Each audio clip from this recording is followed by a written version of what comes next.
Bhuvan, can you? Recording হচ্ছে কিনা জিজ্ঞেস কর। Yeah, we are live now. We can start. Are you Yeah. Recording it Bhuban also? Yes. ওকে।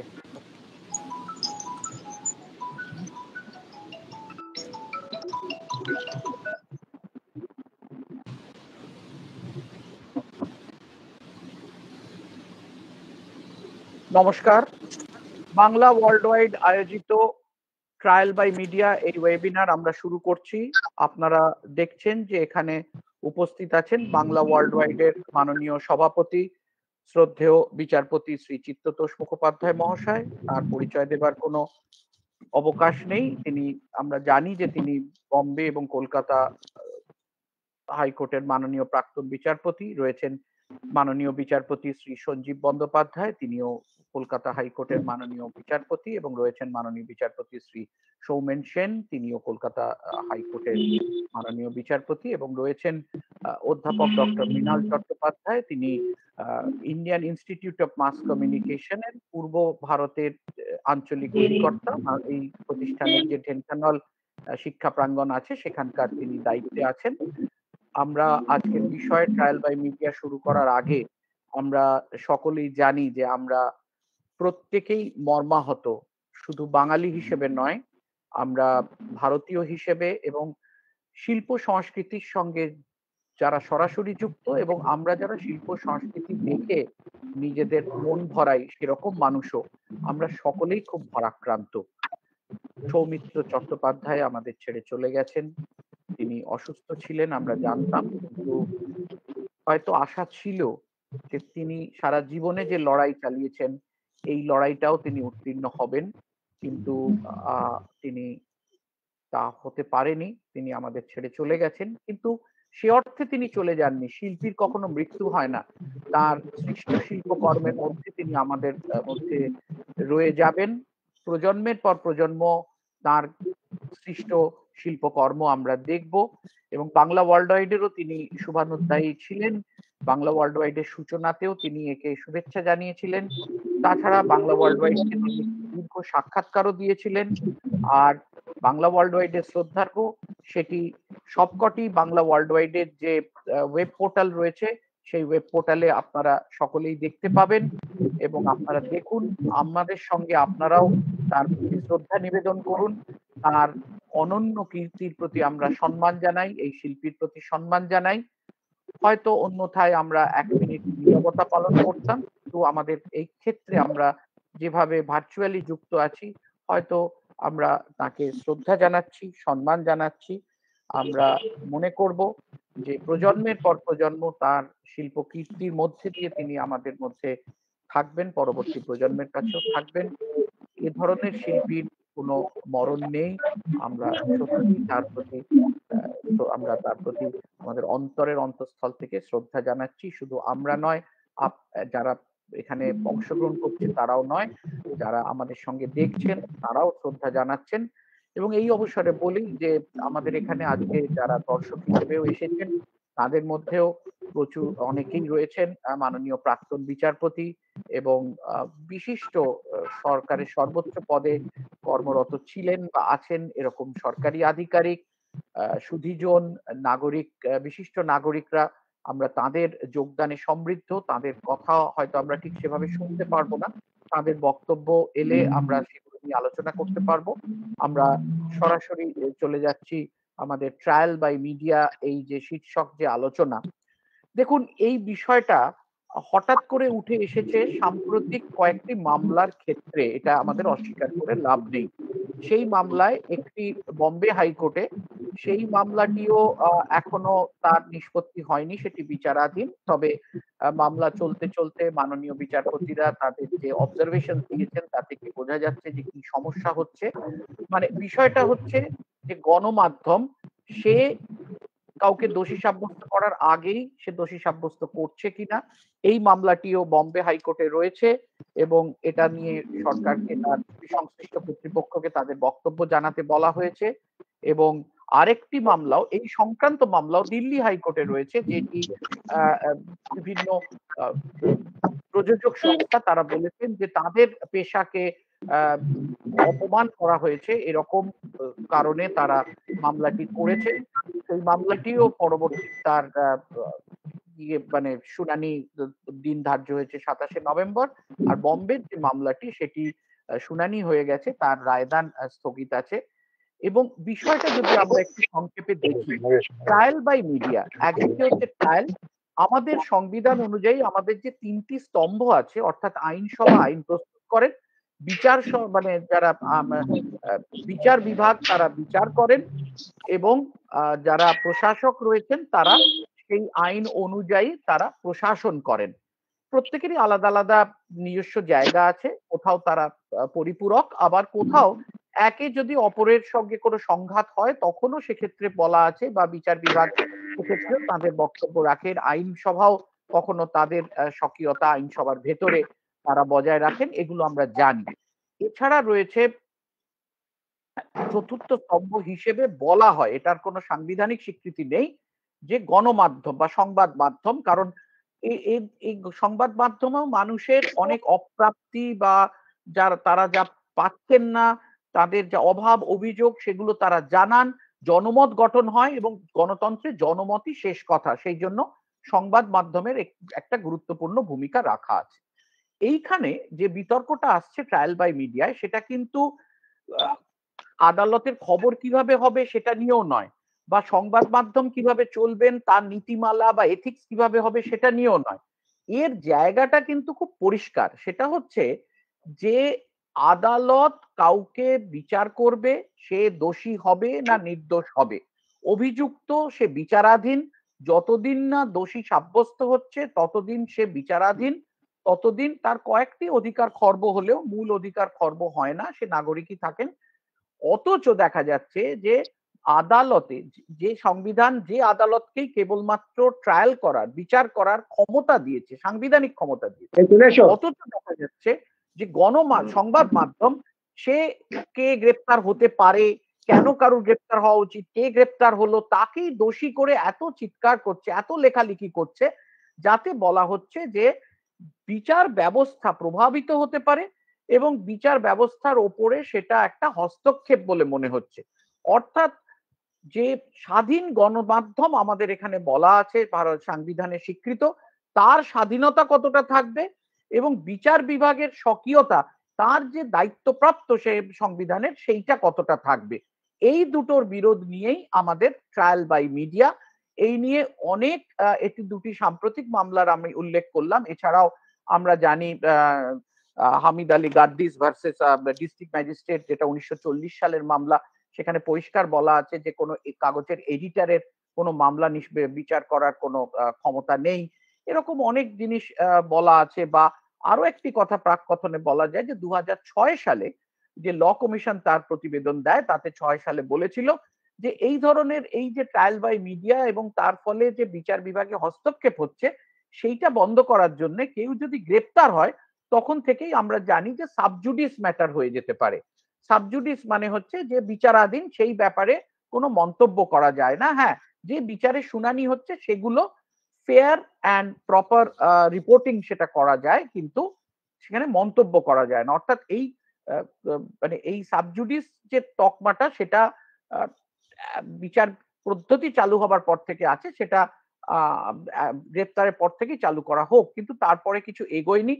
বা এই সাম্প্রতিক দুটি মামলায় সরকারকেও এই ধরনের আইন টাইন মানে নীতিমালা করতে বলা হয়েছে, সেগুলোতেও সরকার অনেক জায়গায় এএসজি বলেছেন, সলিসিটর জেনারেল, যে যা আছে নীতিমালা আছে বা সেলফ রেস্ট্রেন্ট আছে সেগুলোই মোটামুটি ঠিক আছে, এগুলোর মানে চূড়ান্ত রায় এখনো হয়তো আসেনি। এই প্রেক্ষিতে আমরা আমাদের আজ ট্রায়াল বাই মিডিয়া এই আলোচনাটা করছি। নিঃসন্দেহে এই সময় এটা অনেকটা গুরুত্ব পেয়েছে।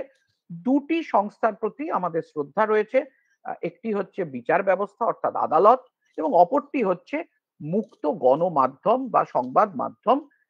এটি সংবিধানের স্বীকৃত ফ্রি প্রেস, ফ্রি মিডিয়া, একদিকে freedom of speech and expression থেকে যেটা আসে, আর আরেকদিকে আমাদের বিচার ব্যবস্থা। দুটির প্রতি আস্থা রেখে এইটার একটা আমরা যেটাকে বলি একাডেমিক আলোচনা বা একটা প্রায়োগিক যা সমস্যা বা যা কিছু, এর জন্য মাননীয় বিচারপতিরা রয়েছেন, মাননীয় আইনজীবীরা রয়েছেন, শ্রী বিকাশ ভট্টাচার্য রয়েছেন আমাদের এখানে, মাননীয় সাংসদ ও বিশিষ্ট আইনজীবী।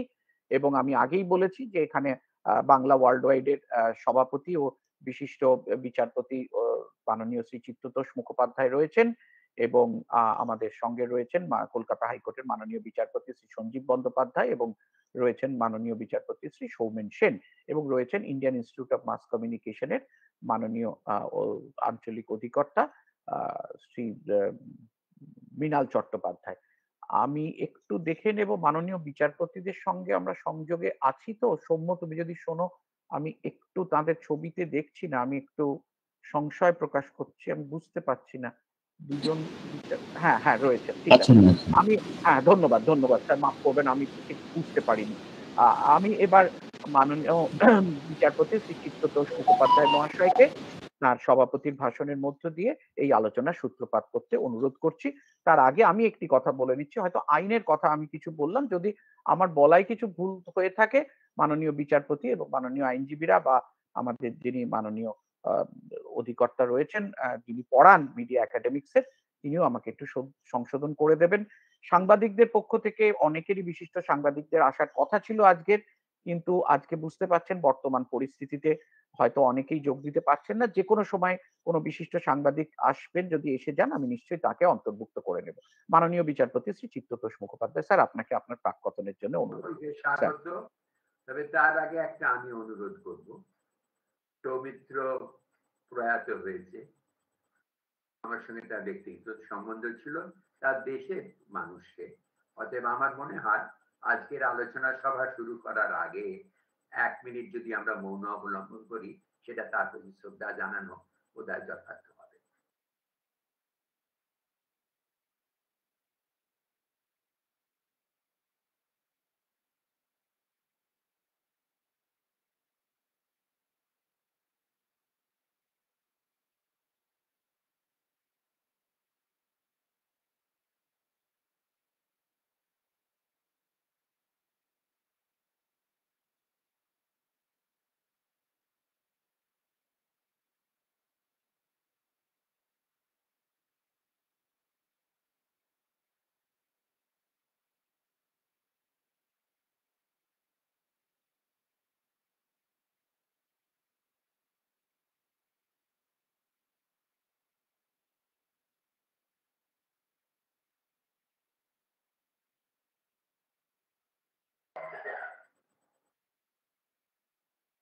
আমরা আবার সবার আসি আলোচনায়।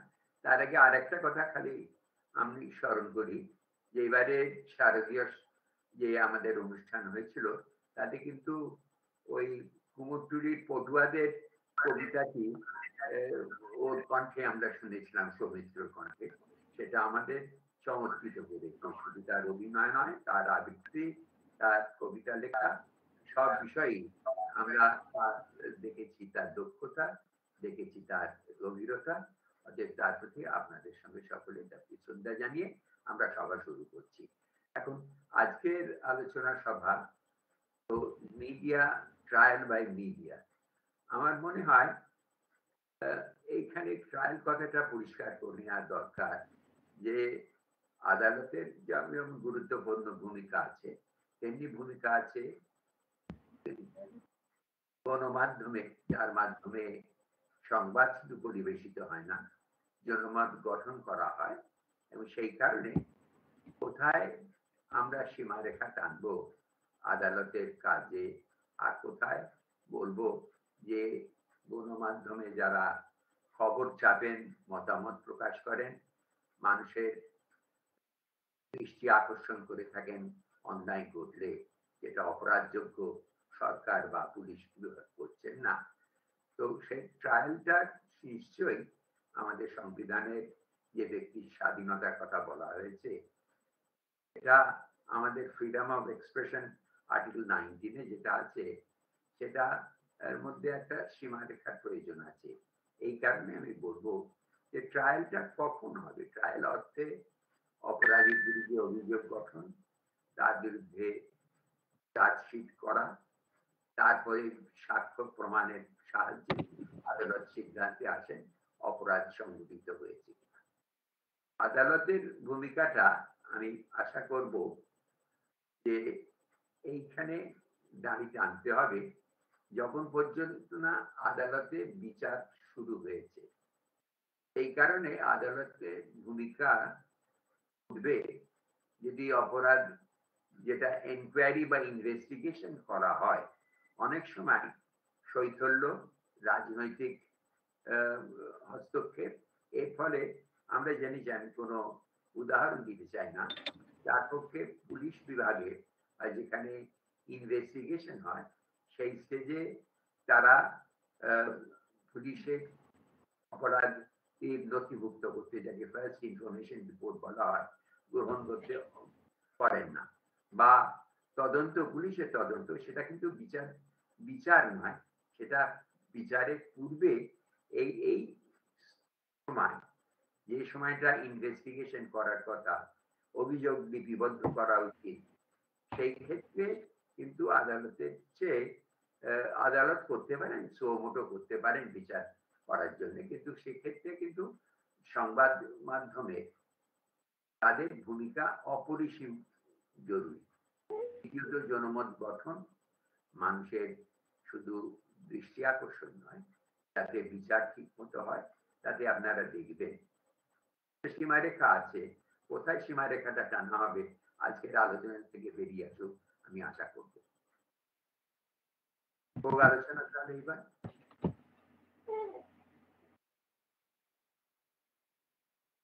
আপনাকে অনেক ধন্যবাদ এই আলোচনার সূত্রপাত করার জন্য। আপনি ঠিকই বলেছেন যে একটা লক্ষ্মণ রেখা বা একটা সীমারেখা প্রত্যেকেরই, দুটি বিচারের ব্যবস্থারও বটে এবং গণমাধ্যম বা সংবাদ মাধ্যমেরও বটে, এবং বিশেষ করে আপনি যেটা বললেন প্রাক বিচারের অধ্যায়ে সংবাদপত্রের ভূমিকা অত্যন্ত জরুরি এবং প্রয়োজন। ধন্যবাদ স্যার, এটি অত্যন্ত গুরুত্বপূর্ণ বিষয়। একদিকে ল কমিশন যেমন বলেছিল যে গ্রেপ্তারের সময় থেকে কিন্তু প্রাক বিচার, যেটাকে তদন্ত, সেই তদন্তটাকে আরো ত্বরান্বিত করা বা তদন্তের দিকে একটা মানে চোখে আঙুল দিয়ে দেখিয়ে দেওয়া, সেইটার জন্য গণমাধ্যমের ভূমিকা, জনমত, সেটাকে আপনি যথেষ্টই মান্যতা দিলেন। অত্যন্ত ধন্যবাদ স্যার আপনাকে। আবার বিচার ব্যবস্থার যে মূল কথাটা হচ্ছে যে বিচার ব্যবস্থা যাতে প্রভাবান্বিত না হয়, আর অন্যদিকে গণমাধ্যমের বা সংবাদ মাধ্যমের স্বাধীনতা যে সেটা যেন বজায় থাকে। এবং এইটা বলতে গিয়ে আরো একটা বলা হয় স্যার, আপনি যে প্রাক বিচারের যে তদন্তের কথাটা বললেন, সেই সময় ধরুন কাউকে গ্রেপ্তার করা হলো বা হচ্ছে না, বা তারা তদন্ত করে কোনো মানুষ সম্বন্ধে যে কথাগুলো গণমাধ্যমে বা সংবাদ মাধ্যমে বলা হয়, সেগুলোতে দেখা যাচ্ছে অনেক সময় তার, যেটাকে আমরা রাইট টু প্রাইভেসি বলি, রাইট টু রেপুটেশন বলি, right two privacy, right two reputation এবং রাইট টু, এবং অন্যদিকে কন্টেম্পট অফ কোর্ট, সেটা তো পরে আসে বিচার ব্যবস্থায়। দুটো জিনিস, রাইট টু রেপুটেশন এবং রাইট টু প্রাইভেসি, এইটাও আমাদের কিন্তু মনে রাখতে হবে যে আমরা কোনোভাবে সেটা বিঘ্নিত হচ্ছে কিনা। আমাদের আলোচনা এগিয়ে যাবে। এবার আমি মাননীয় বিচারপতি শ্রী সঞ্জীব বন্দ্যোপাধ্যায় মহোদয়কে অনুরোধ করব তার বক্তব্য রাখার জন্য। আমি জানি না মাননীয় বিচারপতি বন্দ্যোপাধ্যায় শুনতে বোধহয় কোনো সমস্যা হচ্ছে, আমি সৌম্যকে একটু অনুরোধ করছি স্যার আগেরটা শুনতে পেয়েছিলেন কিনা এই কারিগরি দিকটা একটু দেখার জন্য। সৌম্য, মাননীয় বিচারপতি শ্রী সঞ্জীব বন্দ্যোপাধ্যায় স্যার। নমস্কার, আশা করি আমাকে শোনা যাচ্ছে। স্যার স্যার যে কোনো এই আমরা পার্টিকুলারলি ক্রিমিনাল মামলাকেই যদি ধরি, কারণ বেশিরভাগ ট্রায়াল যা হয় ক্রিমিনাল মামলারই, কতগুলো স্টেজ আছে। প্রথমে ধরুন একটা কমপ্লেন্ট বা একটা ঘটনার এফআইআর বা কমপ্লেন্ট দিয়ে আরম্ভ হয়, তারপরে একটা ইনভেস্টিগেশন হয়, তারপরে ইনভেস্টিগেশনের পরে একটা চার্জশিট ফাইল করা হয়, সেই চার্জশিটটা ফাইল করার পর কোর্ট দেখেন কোন কোন চার্জ প্রযোজ্য, কোন কোন চার্জ দেওয়া উচিত, তারপরে যে তথ্যটা এনে দেন ফ্যাক্টস, সেইটার উপরে অ্যাপ্লিকেবল ল, আইনটার প্রয়োগ করে একটা বিচার হয়, সেটাই ট্রায়াল। তারপরে একটা কনক্লুশন হয়, সেই ট্রায়ালের ভিত্তিতে যখন একটা কনক্লুশনে পৌঁছানো যায়, তারপরে সেন্টেন্সিং হয়। সেন্টেন্সিংটা আরেকটা অন্য ব্যাপার, আমরা ট্রায়ালটার দিকেই দেখি। তো তিনটে স্টেজ আছে, একটা হলো ইনভেস্টিগেশন, আরেকটা হলো যে ট্রায়ালটা চলছে বা ট্রায়ালের আগে আর আরেকটা হলো ট্রায়ালটা যখন চলছে। এই তিনটে স্টেজ যদি আমরা ধরি, এখানে কিন্তু মিডিয়ার রোল সত্যি সত্যি হলো একটা রিপোর্ট করা, যা তারা জানতে পাচ্ছেন বা যতটা ইনভেস্টিগেশনে বলা হয়েছে বা যে চার্জেস ফ্রেম করা হয়েছে বা ট্রায়ালের ক্ষেত্রে যা হচ্ছে, সবসময় কিন্তু মিডিয়ার রোল কিন্তু ভীষণ ইম্পর্টেন্ট ইন আ ডেমোক্রেসি। একটা ডেমোক্রেসিক পলিটিতে মিডিয়ার রোল অত্যন্ত গুরুত্বপূর্ণ, এবং পাবলিক ওপিনিয়ন যেটা তৈরি হয় সেটা কিন্তু মিডিয়ার দ্বারাই হয়, এবং মিডিয়ার রোল বা মিডিয়ার প্রভাব কোনোভাবেই ডেমোক্রেসিতে খর্ব করা উচিত নয়, ইন্টারফিয়ার একদম করা উচিত নয়। এটা কিন্তু একদম আমি প্রথমেই বলছি, কিন্তু প্রত্যেককেই একটা একটা দায়িত্বপূর্ণভাবে নিজের কাজটা করা উচিত। আজকে আমি যে ফ্যাক্টগুলো ইনভেস্টিগেশনে বেরিয়েছে সেটা যদি আমাকে রিপোর্টও করতে হয়, সেটা কিন্তু একটা, তাতে কোনো স্ল্যান্ট বা অ্যাঙ্গেল দেওয়া যায় না। তাতে কিন্তু আমি আমার ওপিনিয়নটা বা আমার সাসপিশনটা কোন দিকে যাচ্ছে সেটা কিন্তু করা উচিত নয়। যদিও অনেকে মনে করেন যে আমাদের বিচার প্রক্রিয়ার সময়টা বিরাট লাগে, তার কিন্তু কতগুলো কারণ আছে। তার কারণ প্রাইমারিলি হলো আমাদের এভিডেন্সের কতগুলো রুল আছে, আমাদের প্রসিডিউরাল কতগুলো অ্যাসপেক্ট আছে, আর সব থেকে বড় কথা হলো যে আমাদের প্রিন্সিপালস অফ ন্যাচারাল জাস্টিস আছে।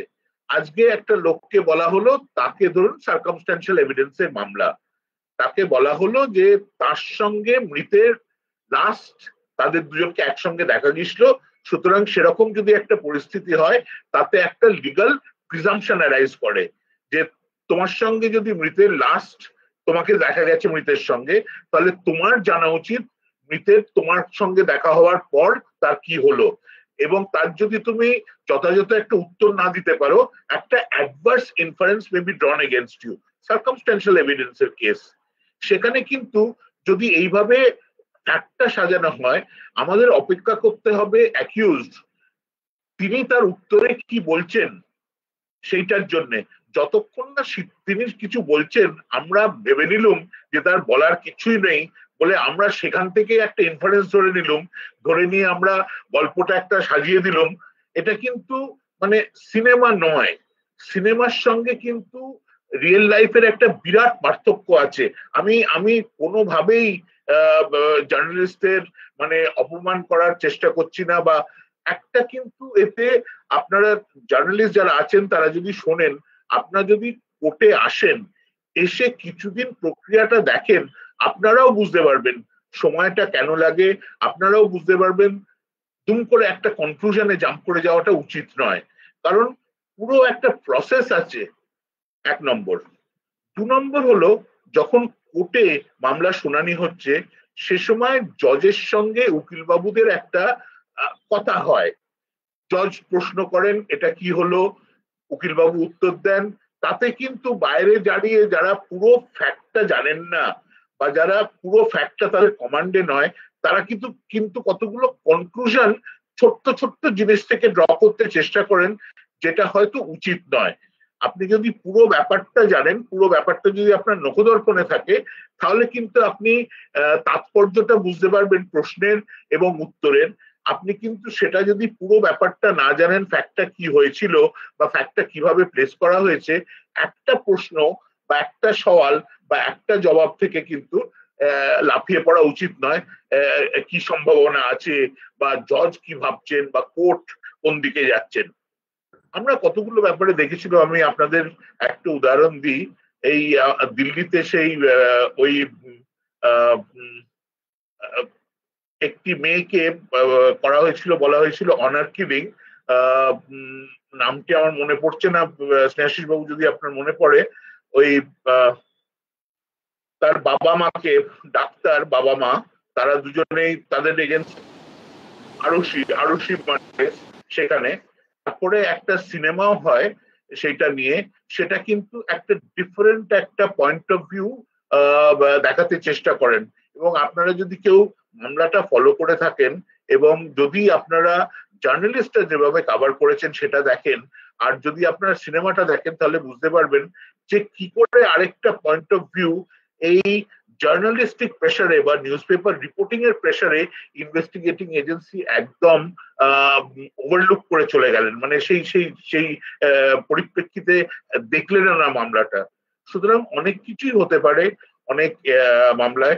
আমরা দেখেছি আমাদের দেশে, আমাদের খুব গর্বের কথা এটা, যে সবাই চোখের সামনে আমাদের কাসাব বন্দুক চালালেন, সিসিটিভিতে অনেক ফুটেজ আছে, সবকিছুর মধ্যে কিন্তু আমরা তাকে লিগাল এড দিয়ে তার পক্ষে আইনজীবী নিয়োগ করে আমরা একটা প্রপার ট্রায়াল করলাম, কারণ আমরা we are governed by rule of law. প্রচুর খরচা হয়েছিল, কিন্তু এই যে রুল অফ ল কে প্রাধান্য দেওয়া, এইটার যে একটা আলাদা জায়গা একটা ডেমোক্রেসিতে, এবং একটা লোকের লিবার্টি, আমরা আলটিমেটলি তার প্রাণদণ্ড হলো, কিন্তু তার আগে তাকে সম্পূর্ণ একটা সুযোগ দেওয়া, তার তার যা বলার, এইটাই হলো রুল অফ ল। সবসময় আমরা যখন আজকাল রিপোর্টিং হয়, তাতে কিন্তু এই জিনিসটা হয়তো মাথায় রেখে করা হয় না। এতে কিন্তু আমি বলছি না যে কেউ উদ্দেশ্য প্রণোদিত ভাবে করছেন, এটা এটা আমার কিন্তু বক্তব্যের সেটা মর্ম নয়। এটা কিন্তু হয়তো আপনারা যদি কোর্টের প্রক্রিয়াটা আরেকটু জানেন, বা আইনের এভিডেন্স একটা যদি একটু দেখেন, বা ক্রিমিনাল প্রসিডিওর কোড কিভাবে পদ্ধতিগুলো হয়, নানান স্টেজে কিভাবে, সব সময় কিন্তু একটাই প্রিন্সিপাল, সেটা হলো ন্যাচারাল জাস্টিস, যে যার এগেনস্টে আমরা যাব তাকে একটা সুযোগ দিতে হবে বলার, এবং তাকে একটা সুযোগ দিতে হবে তার বক্তব্যটা রাখার। এবং যতক্ষণ না তিনি বক্তব্যটা রাখছেন একতরফা শুনানি করে, বা তদন্তে যে একতরফা ফ্যাক্ট গুলো এসছে তার উপর ভিত্তি করে একটা কিন্তু আমাদের কনক্লুশন ড্র করা যায় না। আরো অনেক কিছু বলার আছে, অন্যরা বলবেন, তারপরে আমি তার সঙ্গে বলবো, বাট মোটামুটি এইভাবে এটাই কিন্তু আমার ওপেনিং রিমার্কস। আরেকটা কথা বলে রাখি, যে আমাদের দেশে কিন্তু এখনো পুলিশ রিফর্মটা হয়নি। এটা কিন্তু আমি বারবার বলে যাই, এটা অত্যন্ত দরকার। ল অ্যান্ড অর্ডার আর ইনভেস্টিগেশন, এই দুটো কিন্তু আলাদা করা উচিত। এবং আমরা কোর্টে বসে সবসময় প্রপার ইনভেস্টিগেশনের একটা রিপোর্ট পাই না, এবং সেটা যদি আমরা না পাই, আমরা কিন্তু গেসওয়ার্ক দিয়ে বা আমাদের যা মনে হচ্ছে সেটাকে দিয়ে সাবস্টিটিউট করে আমরা কিন্তু কনভিক্ট করতে পারি না। আমাদের কিন্তু হার্ড ফ্যাক্টস দরকার। সেই ফ্যাক্ট গুলো যদি ইনভেস্টিগেশনে না আসে বা তুলে ধরা হয়, তাহলে এটা কিন্তু কোর্টের দোষ নয়, এটা ইনভেস্টিগেশনের কমতি। এবং এই ইনভেস্টিগেশনের কমতি বেশিরভাগ ক্ষেত্রেই দেখা যায়, কারণ একটা জায়গায় কিন্তু আমাদের পশ্চিমবাংলায় অনেক পুলিশ স্টেশন আছে গ্রামের দিকে, যেখানে 200-300 বর্গ মাইল কভার করে একটা পুলিশ স্টেশন। সেখানে হয়তো একটা গাড়ি, একদিকে দাঙ্গা লাগলো, একদিকে মার্ডার হলো, আর তৃতীয় দিকে একটা ভিআইপি মুভমেন্ট হচ্ছে। তারা কোন দিকে যাবে একটা গাড়ি নিয়ে? তারা ভিআইপি মুভমেন্টটাকে কভার করে ইনভেস্টিগেশনে যতক্ষণে পৌঁছলো ততক্ষণে সব তথ্য উদাও। সুতরাং আমাদের এই দিকে নজর দিতে হবে, এবং এই দিকে এই জিনিসগুলো যে কমতিগুলো আছে সেগুলো যদি আমাদের জার্নালিস্ট বন্ধুরা, এতে কিন্তু কাগজ হয়তো বিক্রি হবে না, কিন্তু এই তথ্যগুলো যদি তুলে ধরেন আমাদের কিন্তু অনেক বেশি উপকার হতে পারে। ধন্যবাদ। ধন্যবাদ আপনার বক্তব্যের জন্য। আপনি অনেকগুলো গুরুত্বপূর্ণ বিষয় আপনার এই বক্তব্যে আপনি তুলে ধরেছেন। গণমাধ্যম, সংবাদ মাধ্যমের গুরুত্বের কথা গণতন্ত্রে, সেটা আপনি বারবার বলেছেন।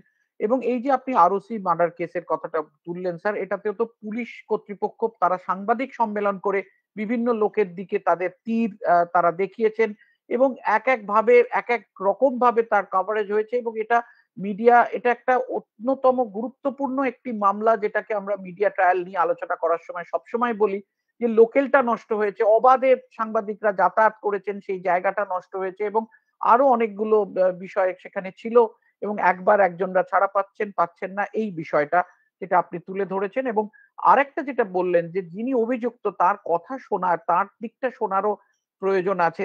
এইটার থেকেই আমরা বলি স্যার, যে যখন সাংবাদিকরা আমরা কারুর সম্বন্ধে তাকে গ্রেপ্তার করা হয়েছে বা হতে পারে বা হওয়া উচিত এইরকম কথা তদন্তের সময় বলতে থাকি, বা তার যে রেপুটেশন সমাজে, সেইটা যেভাবে নষ্ট হয়ে যায়, তিনি হয়তো ৩-৪-৫ বছর পরে হয়তো বেকসুর খালাস হলেন, তখন হয়তো কাগজে বা সংবাদ মাধ্যমে সে খবর সেভাবে আসে না। কিন্তু ততদিনে সমাজের কাছে তিনি একজন ধিকৃত ব্যক্তি হয়ে গেছেন।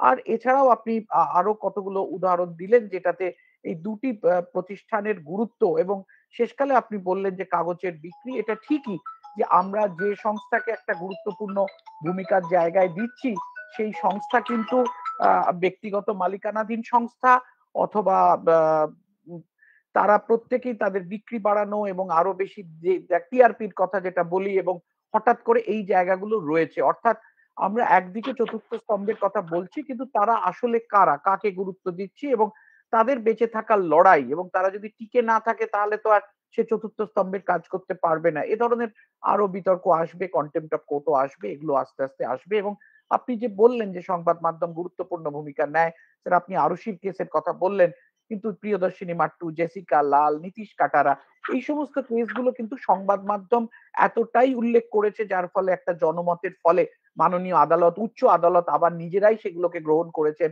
তার বিচার হয়েছে। এ ধরনের ঘটনাও আমাদের সামনে আছে। আবার উল্টো দিকটাও যেটা আমরা বলছিলাম যে একটি সাধারণ নির্দোষ মানুষ, যেটা আপনি বললেন সার্কামস্ট্যান্সিয়াল এভিডেন্স ঘটনাচক্রে দেখা গেছে তাকে, এবং সেই দোষী বলতে বলতে তার জীবনটা হয়তো গণমাধ্যম নষ্ট করে দেয়। এই সব ব্যাপারগুলোই আছে। আরো আলোচনা আমাদের এগিয়ে চলবে, সব বিষয়ে আলোকপাত হবে আমরা আশা করি। এবার আমি অনুরোধ করব কলকাতা হাইকোর্টের মাননীয় বিচারপতি শ্রদ্ধেয় শ্রী সৌমেন সেন মহোদয়কে তার বক্তব্য রাখার জন্য। বিচারপতি সৌমেন সেন, স্যার। নমস্কার। আজকে যে বিচার যে বিষয়টি রয়েছেন তা অত্যন্ত তাৎপর্যপূর্ণ এই কারণে আমি বলছি যে আজকে আমার মনে হয় যে সমস্ত আদালতগুলো সারা ভারতবর্ষে বিভিন্ন গুরুত্বপূর্ণ বিষয়ে তারা বিচার করছেন বা রায় দিচ্ছেন বা দেবেন, যেখানে গণমাধ্যম, প্রচার মাধ্যম বা সামাজিক মাধ্যম সেখানে যে ধরনের কি ধরনের খবর প্রকাশ পাবে, প্রকাশিত হবে, দেখানো হবে, তার উপর একটা আলোচনা এবং তার দ্বারা আদালত তার নিজের সিদ্ধান্ত কিভাবে নেবেন বা আদালত এই সমস্ত প্রচারের জন্য কোনোভাবে সেটা প্রভাবিত হচ্ছে কিনা। এটা মনে রাখতে হবে যে যে কোনো বিচারক সে কিন্তু প্রথমে একজন মানুষ। সে যখন বাড়িতে বসে হয়তো তার যখন তার সময় পাচ্ছেন, হয়তো একটু টেলিভিশনের পর্দাটা খুললেন, হয়তো এরকম হতে পারে যে তার কোর্টেই একটা কোনো মামলা চলছে এবং তাই নিয়ে এখন যেটা আমরা প্রায়শই দেখে থাকি বিভিন্ন নিউজ চ্যানেলগুলোতে, যেটা প্যানেল ডিসকাশন আরম্ভ হয়ে যাচ্ছে এবং সেখান থেকে নানা রকম মানুষের ওপিনিয়ন দেখানো হচ্ছে এবং একটা প্রচেষ্টা হচ্ছে যে বিচারটা এই দিকে চলা উচিত বা এই দিকে চলা উচিত নয়। বিচারক দেখছেন, তার পরিবারের লোকজন দেখছেন, তিনি যখন বাইরে বেরোচ্ছেন মানুষ ভাবছেন এই বিচারক, তার এইভাবে বিচারটা করা উচিত বা এইভাবে বিচারটা করা উচিত নয়। অতএব বিচার প্রক্রিয়া শুরু হবার আগেই একটা বিচার সম্বন্ধে কি হওয়া উচিত, কি বিচারটা হওয়া উচিত, কোন দিকে যাওয়া উচিত, তার কি গতি প্রকৃতি হবে, তাই নিয়ে একটা জনমত সৃষ্টি হচ্ছে। সঞ্চালক মশাই একটা গুরুত্বপূর্ণ কথা বলেছেন, সেটা হচ্ছেন যে সংবিধান যদিও সংবাদ মাধ্যমকে চতুর্থ স্তম্ভ বলে পরিচিতি দেয়নি, কিন্তু আমাদের সংবিধানের ১৯০১ ক ধারা, সেখানে কিন্তু প্রচ্ছন্নভাবে আমরা যখন freedom of press and expression এই শব্দটি ইউজ করেছি, অর্থাৎ কিনা বাক স্বাধীনতা, এই বাক স্বাধীনতার মধ্যে কিন্তু সংবাদ মাধ্যমের ভূমিকা সব থেকে উল্লেখযোগ্য। বিংশ এবং একবিংশ শতাব্দীতে আমরা যদি দেখি বিচার ব্যবস্থা এবং সেখানে সংবাদপত্রের কতটা পরিমাণে সংবাদপত্র এগিয়ে এসেছে বা সংবাদপত্রের প্রভাব বিচার ব্যবস্থার প্রতি, তাহলে দেখা যাবে যে বিচারের বিচার ব্যবস্থায় বিচার করার সময় একটা যখন আমরা মানুষ বিচারের জন্য এসছেন, আমরা তখন দেখতে পাই যে গণমাধ্যমগুলো প্রত্যক্ষ বা পরোক্ষভাবে একটা প্রভাবিত করার চেষ্টা করেছে বিচার ব্যবস্থা। প্রথম নথিভুক্ত যে তথ্যটি পাওয়া যায় মিডিয়া ট্রায়াল সংক্রান্ত, সেটা মনে হয় 1921 সালে রস্কো ফ্যাটি আরবাকুল 1921 হচ্ছে গিয়ে সালটা। ওই সময় তিনি আলটিমেটলি ট্রায়াল থেকে অ্যাকুইটেড হন, তিনি মুক্তি পান। কিন্তু তখন তিনি যে সময় মুক্তিটা পেলেন ততদিনে, যেটা বিচারপতি বন্দ্যোপাধ্যায় বলেছেন, যে ততদিনে তার কিন্তু তার যে পার্সোনাল রেপুটেশন ছিল সেটা কিন্তু ধূলিসাৎ হয়ে গেল, তিনি তার চাকরি হারিয়ে ফেলেছেন। তো দীর্ঘকাল তিনি যে কারাবাসী যে ছিলেন, এই কারাবাসটা কিন্তু ফিরিয়ে দিতে পারবে না, কারণ তিনি হয়েছিলেন কিন্তু এটা মিডিয়া ট্রায়ালের শিকার। পরবর্তী ক্ষেত্রে আমরা এও দেখেছি যে ডার্বিশায়ারে একটা ইনসিডেন্ট হয়েছিল 2002 সালে, যেখানে কিন্তু সেখানকার এক জনৈক সাংবাদিক তার প্রচেষ্টায় একটা 27 বছরের একটা কনভিক্টকে, তিনি কারাবাসে ছিলেন, তাকে কিন্তু তিনি তার কাছে যা তথ্য ছিল তাই নিয়ে কোর্টে গিয়ে তার প্রচেষ্টায় তাকে কিন্তু কারামুক্ত করেন। এটাও কিন্তু সাংবাদিকের আরেকটা দিক। তার কাছে হয়তো এমন অমূল্য কিছু তথ্য ছিল যেটা হয়তো যে কোনো কারণেই হোক প্রসিকিউশন দেখায়নি বা পাননি, আসেনি, সেই কারণেই এই ব্যক্তিটি প্রায় 27 বছর ধরে কারারুদ্ধ ছিলেন। আমরা এও দেখেছি সাম্প্রতিককালে যে ওজি সিমসন ট্রায়াল, যেটা মার্কিন যুক্তরাষ্ট্র প্রায় সেখানে একটা আলোড়ন সৃষ্টি করে গিয়েছিল, সংবাদপত্র সেখানে একটা বড় ভূমিকা নিয়েছিল, এবং এটা ধরে নেওয়া হয়েছিল যে মানুষের মতটাই সংবাদপত্র তুলে ধরছে।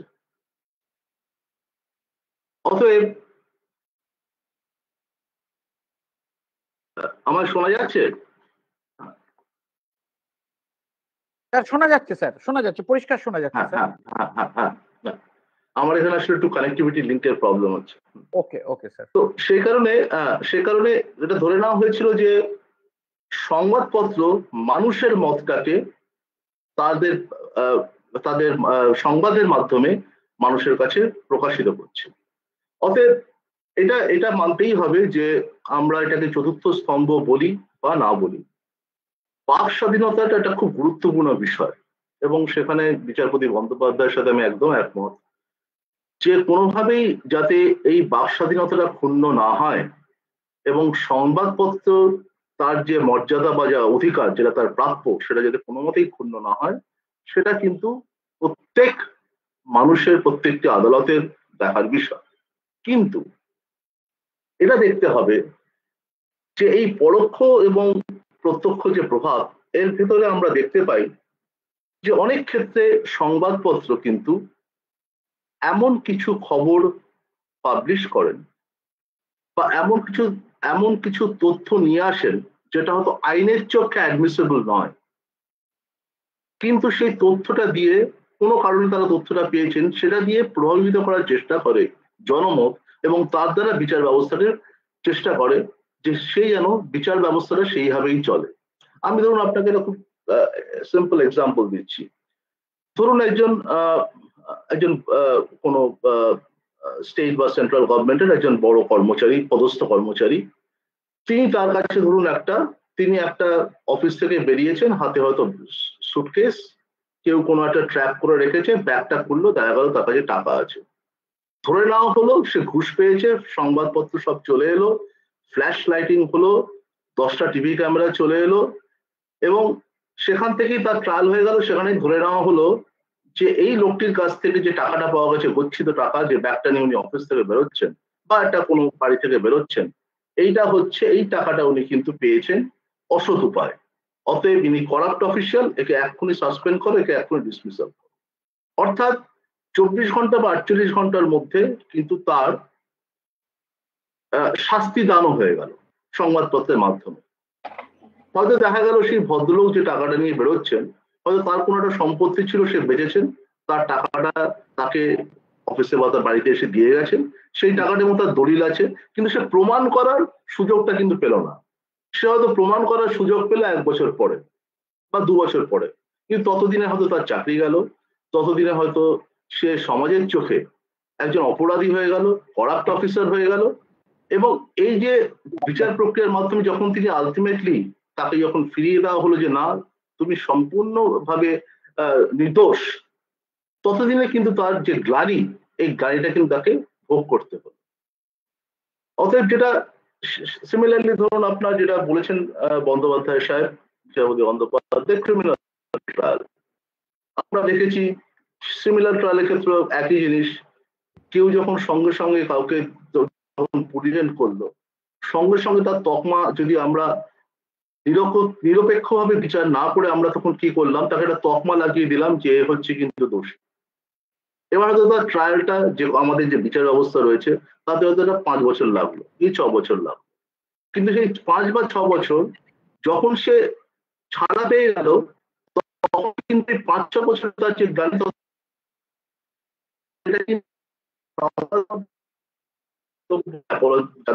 যাদেরকে নিয়ে এত রকম বা নানা ধরনের লেখা, যে তাদের একটা যেটা মন্তব্য করে আমরা একটা মন্তব্য করে বসছি সংবাদ মাধ্যম, যে এই হচ্ছে এই তথ্য আছে, এই তথ্য আদালতে পেশ হলো না, এর থেকে এই প্রমাণিত হতো, এর থেকে দেখা যাচ্ছে এই লোকটা দোষী। আমরা এমন ভাবে ডকুমেন্টেশন করতে আরম্ভ করলাম, রিপোর্টিং করতে আরম্ভ করলাম, যার মাধ্যমে কিন্তু সেই লোকটাকে আমরা খুব অল্প সময়ের মধ্যেই দোষী বলে সাব্যস্ত করি। কিন্তু যখন সে ডিগনিটিটা ফিরিয়ে দেওয়া হলো না, আমি খুবই কম দেখেছি যে কোথাও কেউ ছাড়া পাওয়ার পরে তার সম্বন্ধে সংবাদপত্র যদি আগে কোনো বিরূপ মন্তব্য করে থাকে, সেই মন্তব্যটা তারা ফিরিয়ে নিয়ে বলেছে না আমরা ভুল, আমাদের একটা অ্যাপোলজি। আমার কাছে সেরকম কোনো ইনসিডেন্ট আছে।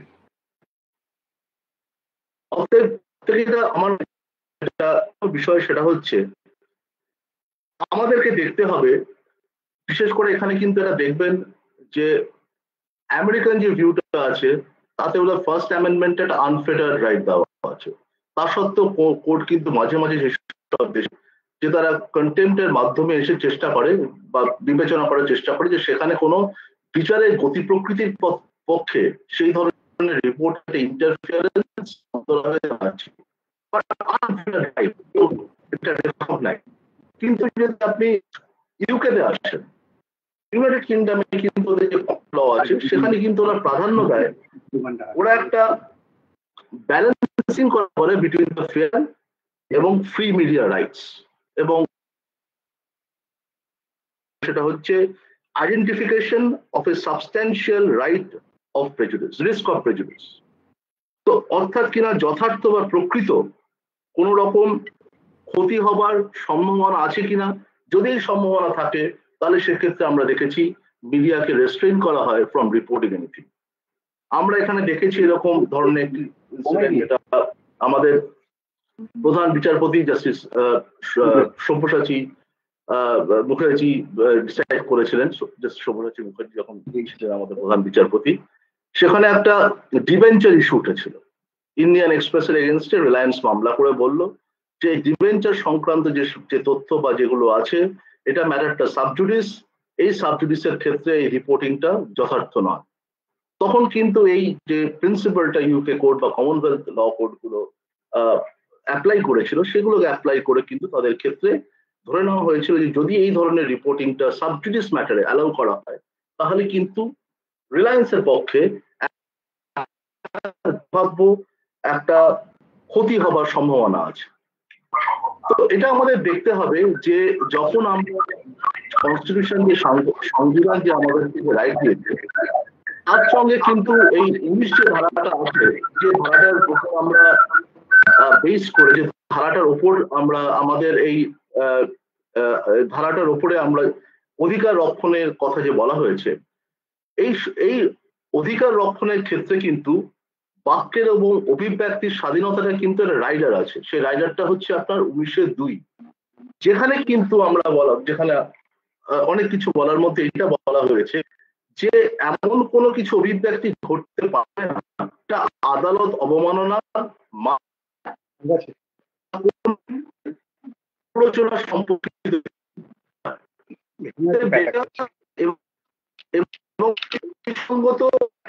যুক্তিসঙ্গত রিজনেবল রেস্ট্রিকশন শব্দটা ইউজ করা হয়েছে। যুক্তিসঙ্গত সংকোচ আরোপ করা হতে পারবে থাকবে, যেটা সংবাদ মাধ্যমকে অ্যালাউ করবে না যে সেই ধরনের কোন রকম খবর পাবলিশ করতে।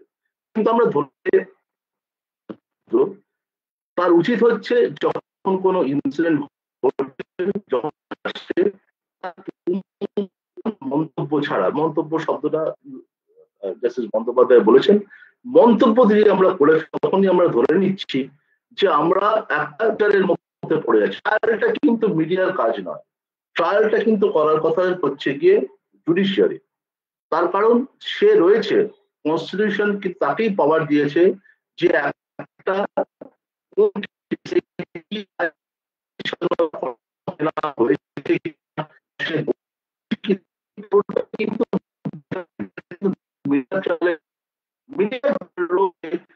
স্যার আমি একটু আপনার অনুমতি নিয়ে একটু আপনার কথার মাঝে একটু কথা বলতে বাধ্য হচ্ছি।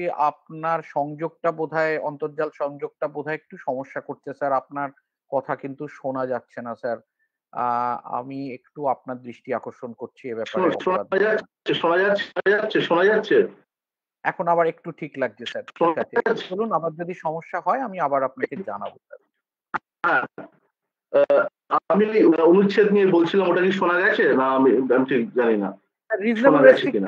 রিজনেবল রেস্ট্রিকশনসটা বোঝা গেছে, রিজনেবল রেস্ট্রিকশনসটা বোঝা গেছে। যুক্তিসঙ্গত, হ্যাঁ।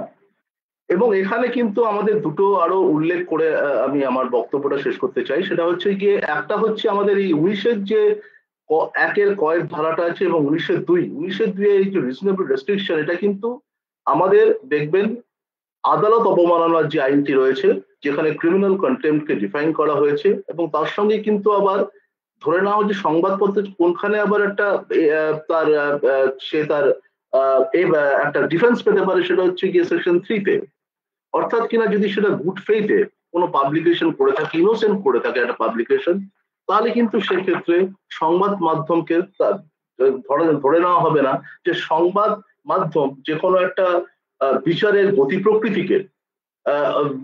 প্রকৃতির অন্তরায় হয়ে দাঁড়াচ্ছে। এখানে এটাও বলা প্রয়োজন যে সব ক্ষেত্রে যে ধরুন ফর এক্সাম্পল যেটা সংবাদ মাধ্যমের কন্ট্রিবিউশনও আছে, ফর এক্সাম্পল ধরুন বিএমডাব্লিউর হিট অ্যান্ড রান কেস, এটা আমাদের অনেকেই মনে থাকতে পারে, 2009 সালে হয়েছিল, যেখানে একটা স্টিং অপারেশন হয়েছিল এবং সেখানে দেখা গিয়েছিল যে একটা কলিউশন ডিফেন্স কাউন্সিলের সঙ্গে প্রসিকিউশন কাউন্সিল, এবং সেখানে খুব ভাবে বলা হয়েছিল যে না, এই জিনিসটাকে আনা যাবে না। সেখানে কিন্তু আমাদের মহামান্য আদালত সেখানে কিন্তু টেলিকাস্ট অফ স্টিং অপারেশনের ক্ষেত্রে কিন্তু এইটাকে ধরে নিয়ে বলেছিল যে না, এটা বিচারের ক্ষেত্রে একটা অত্যন্ত গুরুত্বপূর্ণ বিষয়, কেন কলিউশন বিটুইন দ্য প্রসিকিউশন এবং ডিফেন্স কাউন্সিল কখনোই হতে পারে না। অতএব কিছু কিছু জায়গায় আমরা দেখেছি যে সংবাদ মাধ্যম কিন্তু যে বৈদ্যুতিক সংবাদ মাধ্যম, যে মাধ্যমগুলো আমাদের রয়েছে, তারা কিন্তু আমাদের হেল্পও করেছে কিছু কিছু ক্ষেত্রে এভিডেন্স জুগিয়ে। কিন্তু প্রশ্নটা হচ্ছে যে ধরনের ক্রিটিসিজম সংবাদ মাধ্যম করে থাকুন না কেন, সেটা হতে হবে একটা পরিমিত, একটা সংযম এবং সরল বিশ্বাসের উপর নির্ভরশীল। সেটা কখনোই একটা বিরূপ প্রতিক্রিয়ার মন্তব্য হবে না, এবং কখনোই একটা এমন কোনো মন্তব্য করবে না যাতে কোনো ব্যক্তির তার ডিগনিটি, তার প্রাইভেসি এগুলো অ্যাফেক্টেড হচ্ছে। এবং আমরা দেখেছি যে আমরা যখন যেটা সঞ্চালক মহাশয় বললেন যে এখন একটা অসম্ভব পরিমাণ আমরা লক্ষ্য করেছি যে একটা মারাত্মক এবং নির্মম প্রতিযোগিতা চলছে amongst various houses of the media, এবং তার ফলে তার এই টিআরপি রেটিং বাড়ানোর জন্য অনেক সময় আমরা দেখি যে নানা ধরনের খবর নানা চ্যানেল নানাভাবে দিচ্ছে, একটা সভা বসিয়ে দিচ্ছে এবং সেখানের মাধ্যমে চেষ্টা করছে একটা জনমত গঠন করার। যখন হয় মামলাটি শুরু হবে বা মামলাটি শুরু হয়ে গেছে, এই দু ক্ষেত্রে কিন্তু আমার মনে হয় যে সংবাদ মাধ্যমের একটা অসম্ভবপূর্ণ একটা দায়িত্বশীল হতে হবে, তাদের একটা গুরুত্ব দিতে হবে জুডিশিয়ারিকে, আইনকে, এবং এই গুরুত্বটা যদি কোনোভাবে ডাইলিউটেড হয় তাহলে কিন্তু দেখা যাবে যে আমাদের যে সিস্টেমটা আছে সেই সিস্টেমটা কিন্তু কোলাপস করতে পারে। কারণ আইনকে কিন্তু ডিসাইড করতে হবে সে সংবেদন দ্বারা পরিচালিত, আবেগ দ্বারা নয়। তাকে কিন্তু আইনটা যে যে যে আইন আছে সে আইনের কথা মাথায় রেখে কোন এভিডেন্স গ্রহণযোগ্য, কোন সাক্ষীটা গ্রহণযোগ্য নয়, এই গ্রহণযোগ্যতা বিচার করে কিন্তু তাকে ডিসাইড করতে হয়। মিডিয়ার মধ্যে কিন্তু শর্ট সার্কিট কোনো আইনি আদালত করতে পারে না। এটা কিন্তু আমার মনে হয় সংবাদ মাধ্যমে এটা বোঝা উচিত, এটাকে রেসপেক্ট করা উচিত, এবং সেইখানে আমার মনে হয় যে এই বিশ্বাসযোগ্যতারা সংবাদ মাধ্যমকে যে যে যে বিচারের যে নিরপেক্ষতারা যার জন্য বিচার ব্যবস্থাটা রয়েছে, এই নিরপেক্ষ বিচার ব্যবস্থাকে যেন কোনো মতেই সংবাদ মাধ্যম তার পরোক্ষ বা প্রত্যক্ষভাবে যেন প্রভাবিত না করে, এটাই আমি আমার সাংবাদিক যারা রয়েছেন তার কাছে আমার অনুরোধ থাকবে। কারণ তাকেও মনে রাখতে হবে যে একটি বিচারক মানুষ, দিনের শেষে তার পারিপার্শ্বিকতাও আছে, এবং সেখানে বিচারককে তার কাজ করতে দিন। আপনারা যে ইনসিডেন্টটা হচ্ছে, যে ঘটনা হচ্ছে, সেই ঘটনার বিবরণ দিন, যদি কোনো তথ্য আসে উল্লেখ করুন, কিন্তু সঙ্গে সঙ্গে কোনো সিদ্ধান্তে উপনীত হবেন না, কোনো মন্তব্য করবেন না, বা কনক্লুশনে আসবেন না। এটাই আমার আবেদন। এটা বলে আমি আমার বক্তব্য শেষ করছি। স্যার, আপনাকে অনেক ধন্যবাদ আপনার সুচিন্তিত বক্তব্যের জন্য। আপনি বলেছেন যে আমাদের রিজনেবল রেস্ট্রিকশনস, যেটা খুব যুক্তিপূর্ণ যে সংকোচন যেটার কথা বলেছেন, সংবিধানে সেটারও ব্যবস্থা আছে। এবং আমরা দেখতে পাচ্ছি যে কতগুলো ক্ষেত্রে স্যার এটাও ঘটনা ঘটে যে ইনভেস্টিগেটিং এজেন্সি সে কিন্তু আস্তে আস্তে কিছু খবর, আমাদের ভাষায় হয়তো সাংবাদিকরা বলেন লিক করা বা লিড দেওয়া, সে কিন্তু চায় যে কোনো দিকে খবরটা চারদিকে যদি কাগজে বেড়ে উঠবে, ফলাও করে গণমাধ্যমে আসে, কাগজে আসে, তাহলে তার সেই কেসটা প্রুভ করতে সুবিধে হবে। এই ঘটনাও কিন্তু দেখা যায়।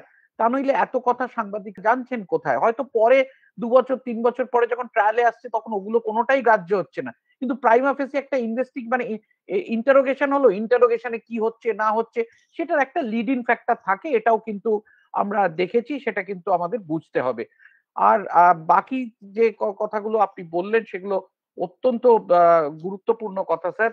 যে কথাগুলো আমাদের এই যে রিজনেবল রেস্ট্রিকশন এবং আনফ্যাটার্ড নয়, এটা তো সম্প্রতি বম্বে হাইকোর্টে এই এসএসআর কেসে নয়, আরেকটা কেস আপনারা জানেন যে হঠাৎ করে একটি চ্যানেল দেখিয়েছিল যে ট্রেন চালু হচ্ছে লকডাউনের মধ্যে, তখন প্রচুর লোক সমাগম হয়েছিল। সেই প্রথমে সেইটাতে একটি সাংবাদিককে মামলা হয়। সেখানে একটি ট্রায়াল কোর্ট বলে যে এই freedom of speech and expression বা freedom of press is not unfettered, এটা বারবারই আমাদের এখানে বলা হয়েছে, উল্লেখ করলেন। আমি এরপরে বিশিষ্ট আইনজীবী, সাংসদ এবং দুটি রাজ্যের প্রাক্তন অ্যাডভোকেট জেনারেল শ্রদ্ধেয় শ্রী বিকাশ রঞ্জন ভট্টাচার্য মহোদয়কে অনুরোধ করব তার সুচিন্তিত বক্তব্য রাখার জন্য। শ্রী বিকাশ রঞ্জন ভট্টাচার্য স্যার। নমস্কার। আমার মত কিন্তু যে সংবাদপত্রের কাজ হচ্ছে সংবাদ পরিবেশন, এর বেশি কিছু নয়। তাদের কাজ বিচার করা নয়। কিন্তু আমাদের দেশে যা হচ্ছে, সংবাদ মাধ্যম যেভাবে তাদের সংবাদ পরিবেশনা করছেন, তার ফলে কিন্তু আমাদের বিচার প্রক্রিয়া প্রত্যক্ষভাবে প্রভাবিত হচ্ছে না, পরোক্ষভাবে কিন্তু এটা সামগ্রিক বিচার যে পদ্ধতি তাকে দূষিত করে তুলছে। এই যে ফৌজদারি মামলা, যে কথা প্রথমেই মাননীয় বিচারপতি চিত্ততোষ মুখার্জি বললেন এবং পরবর্তীকালে আমার দুই বিচারপতি বন্ধুরা বললেন, একটা ক্রিমিনাল মামলার মূল ভিত্তি হচ্ছে কিন্তু তদন্ত। তদন্তে যদি সমস্ত তথ্য ঠিকমতো উঠে না আসে, তাহলে বিচারপতিরা তাদের চূড়ান্ত দক্ষতা দিয়েও আসল সাজা দিতে পারবেন না নির্দিষ্ট অপরাধীকে। এই তদন্ত প্রক্রিয়াকে প্রভাবিত করবার জন্যেই, আমি বলছি এটা খুব সুনির্দিষ্টভাবেই, তদন্ত প্রক্রিয়াকে প্রভাবিত করবার জন্যই আমরা দেখেছি কিছু কিছু মাধ্যম তারা অত্যন্ত দায়িত্ব জ্ঞানহীন এবং অত্যুৎসাহী ভূমিকা পালন করেন। তারা চান যে তাদের মনোগত যে বাসনা, সেই বাসনাটাই তদন্তের মধ্য দিয়ে প্রতিফলিত হোক, যার ফলে নিরপেক্ষ এবং সুচিন্তিত তদন্ত হচ্ছে না। যারা তদন্ত করেন যে স্তরের অফিসাররা, তারা খুবই প্রাথমিক স্তরের তদন্তকারী অফিসার। তাদের অন্যান্য কার্যকরী ভূমিকার কথা যদি বাদও দিই, যে কথা আমরা সকলেই বলছি, প্রায়ই বলছি, যে তদন্ত এবং আইন শৃঙ্খলা প্রশাসন এর মধ্যে সরাসরি একটা পার্থক্য রাখতে হবে। যিনি তদন্তের দায়িত্বে থাকবেন তাকে সম্পূর্ণভাবে তদন্তের জন্য মনোনিবেশ করতে হবে। সেটা না হওয়ার ফলে যারা তদন্ত করেন তারা কিন্তু বিভিন্ন সময় সমাজের বিভিন্ন ঘটনা, ঘাত প্রতিঘাত দ্বারা প্রভাবিত হন, যার ফলে ঠিক তদন্ত করে যে তথ্যটা তুলে আনা দরকার, যে তথ্যের ভিত্তিতে বিচারপতিরা সাজা দেবেন, রায় দেবেন, বিচারপতিদের রায় দেওয়ার পদ্ধতির সময় কিন্তু সংবাদপত্রের ভূমিকা খুব একটা প্রত্যক্ষভাবে তাদের কোনো প্রতিফলন ঘটাতে পারে বলে আমি বিশ্বাস করি না। কেন, যেটা বিচারপতিদের কাছে আসছে সেটা হচ্ছে তদন্ত দ্বারা যে তথ্য এনেছেন সেই তথ্য যত দুর্বল হোক তার উপরেই তাদের বিচার করতে হয়। কিন্তু ফলত কি দাঁড়ায়, যে গোটা বিচার ব্যবস্থার সম্পর্কে একটা অশ্রদ্ধা তৈরি করাবার পরিকল্পনা, এটা আমার মনে হয়।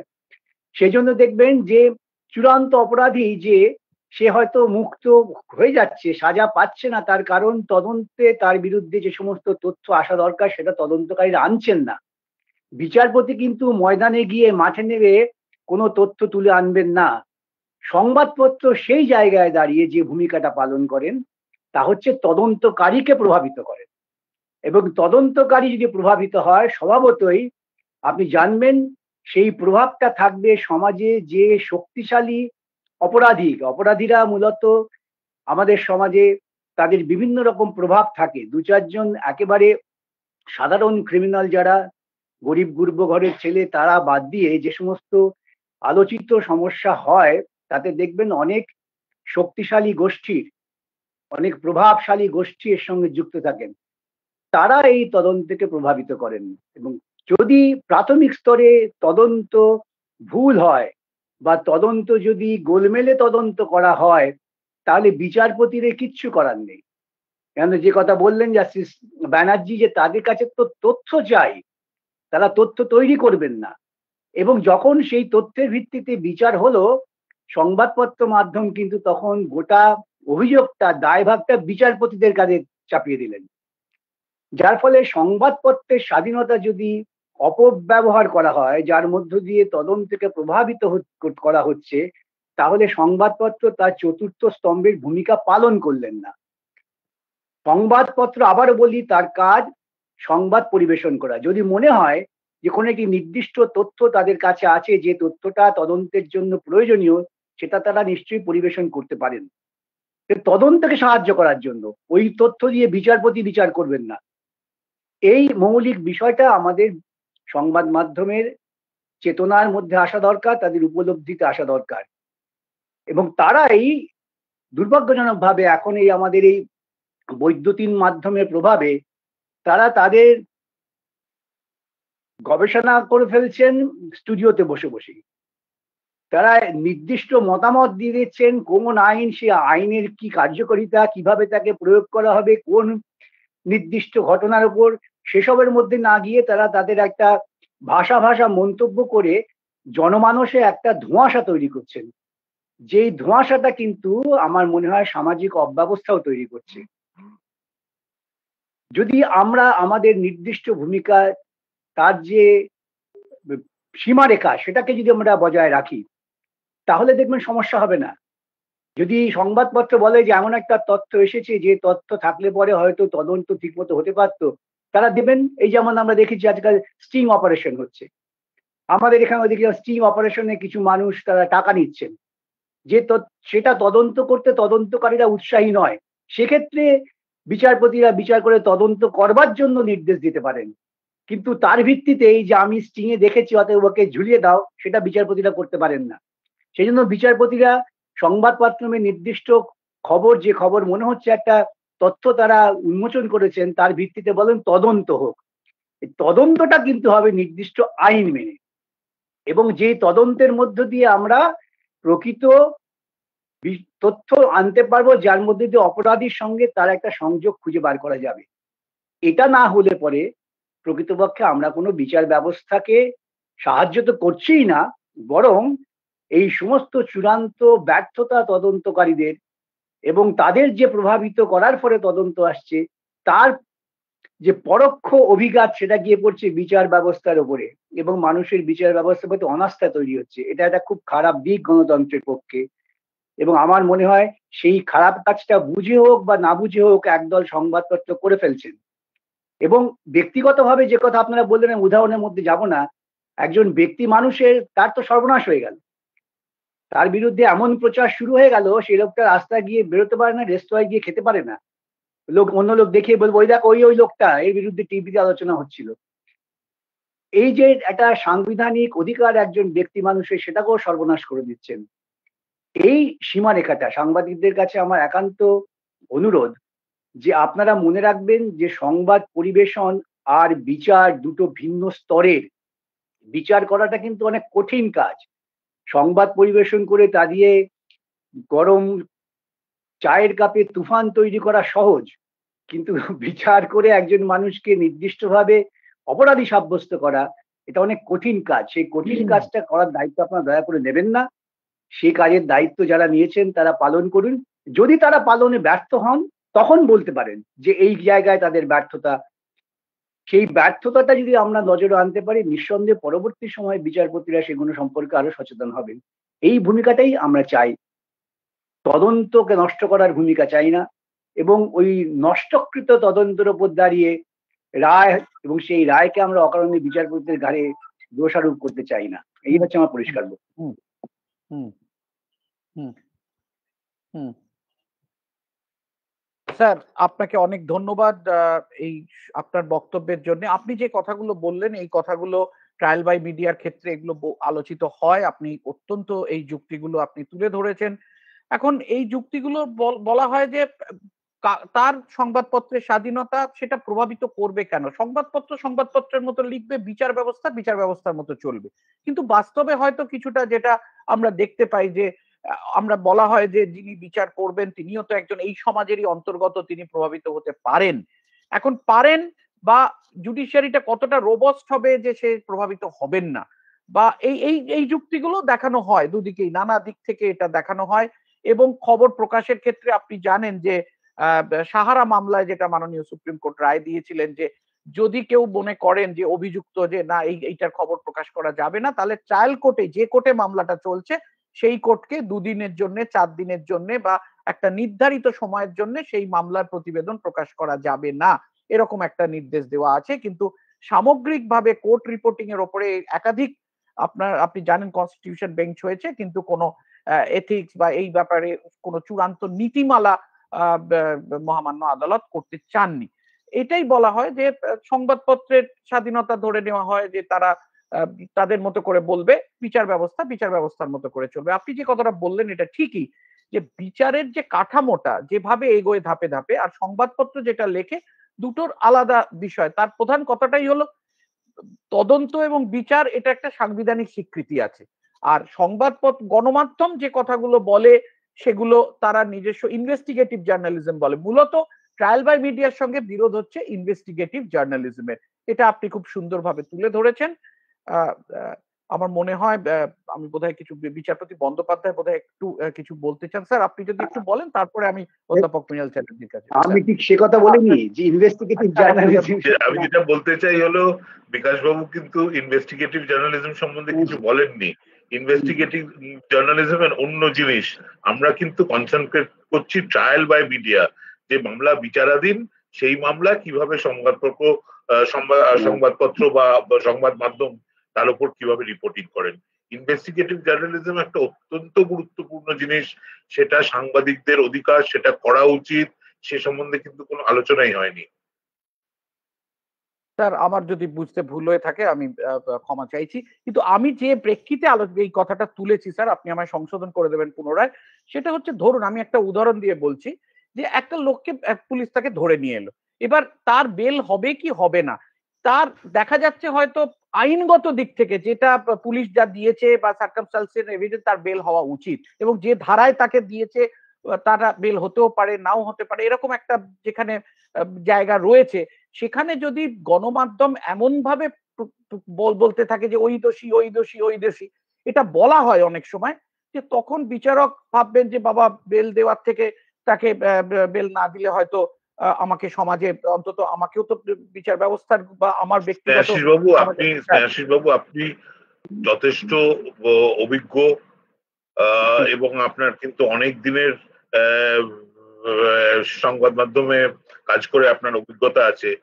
আমি আপনাকে অপ্রস্তুতে ফেলতে চাই না, কিন্তু আপনি কি জানেন কোন কোন কারণে বেল দেওয়া হয় বা বেল দেওয়া হয় না? What are the relevant considerations?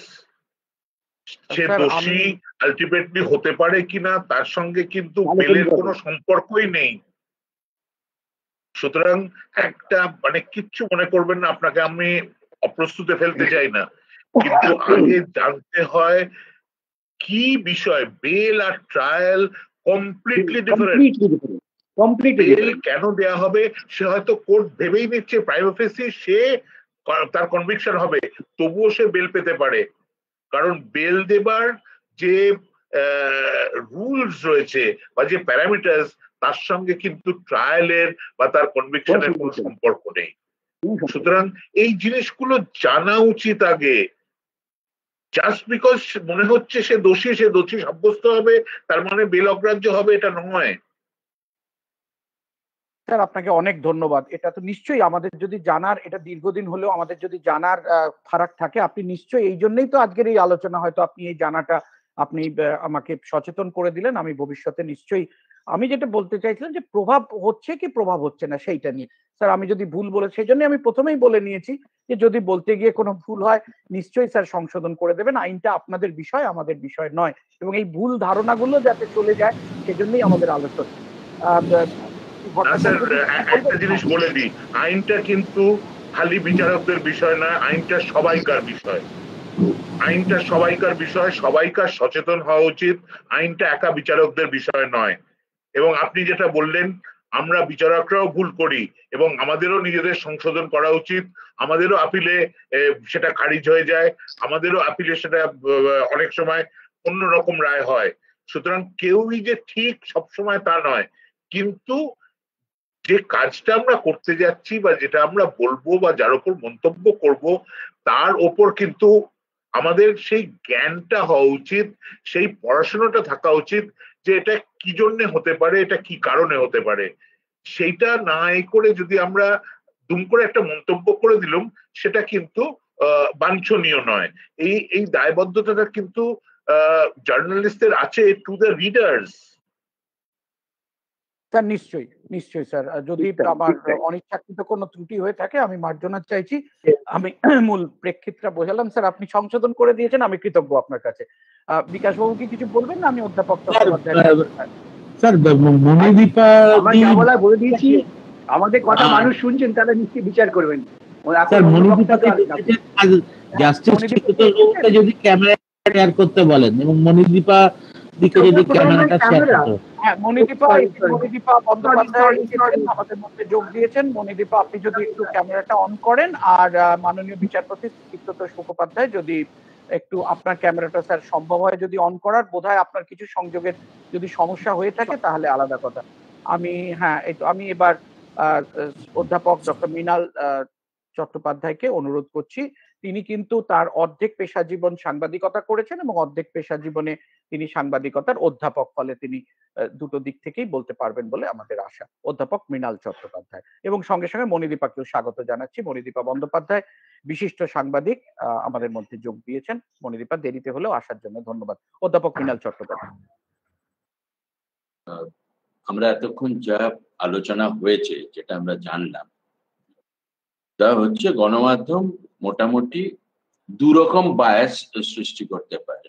একটা সোশ্যাল বায়াস, লোকেদের মধ্যে একটা ভুল বায়াস সৃষ্টি করতে পারে। আর দ্বিতীয় হচ্ছে, যেহেতু বিচারপতিরাও মানুষ, তাদের মধ্যেও কিছু বায়াস সৃষ্টি করতে পারে। এই যে সেকেন্ডটা, ওটা আমি গ্রাহ্যই করি না। সেকেন্ডটা এই জন্য গ্রাহ্য করি না, যারা প্রফেশনাল, বিরাট কোহলি ক্রিকেট খেলেন, ভারতে 130 কোটি লোকের ভেতরে 100 কোটি লোক ক্রিকেট বোঝে বলে ভাবে, সবাই ওকে জ্ঞান দেয়। তো বিরাট কোহলি কি 5 জনের কথা শুনে ব্যাটিং করবে? ডাক্তার কি করে অপারেশন করবে সে নিয়েও আজকাল অনেকে জ্ঞান দেয়। ডাক্তার কি তাদের কথা শুনে অপারেশন করবে, ওষুধ দেবে? তো যারা প্রফেশনাল তারা they have a responsibility towards their profession, they have to go according to whatever they have learn, they have been taught. তো ওই যে বায়াসটা ওটা একদম রাজ্যের ভেতরেই আনা উচিত নয়, and this it shouldn't be taken into consideration at all. That's how I view it. আমি ঘটনার একদম মূলে যেতে চাই।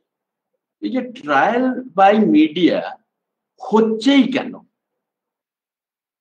কেন হচ্ছে, কেন মিডিয়া কোনো একটা ঘটনাকে নিয়ে এইভাবে লিখছে, এইভাবে ওর সঙ্গে আলোচনা পর্যালোচনা করছে, মামলা মোকদ্দমা ওর ভেতরে ঢুকছেই কেন? আমি প্রথমে আপনাদের কিছু একটা তথ্য দিই। ভারতে কোর্টে, এটা ministry of law and justice parliament, ministry of law and justice পার্লামেন্টে বলেছেন এখন 4 কোটি কেস পেন্ডিং আছে। এক একটা কেসে করতে ফয়সালা হতে অন অ্যান অ্যাভারেজ, এটা ইন্ডিয়া জাস্টিস রিপোর্ট 2019 আছে, on an average a case remains pending for 5 years in subordinate court, the report has found. High court ক্ষেত্রে ইউপিতে 4.3 years average। একজন মানুষের ও বিচার চায়, কত বছর অপেক্ষা করবে? আমি পুরো প্রসিডিওরের কথা বুঝলাম, অনেক রকম লেভেল আছে, অনেক রকম দিকে যেতে হয়, সে সব কথা বুঝলাম। একজন সাধারণ মানুষের থেকে দেখুন 5 বছর অন অ্যান অ্যাভারেজ একটা মামলা ফয়সালা হতে লাগছে। তারপরে মাননীয় বিচারপতিরা আছেন, তারা জানেন একজন যদি কোর্টে যায় সে কত রকম ঘুরতে হয় তাকে।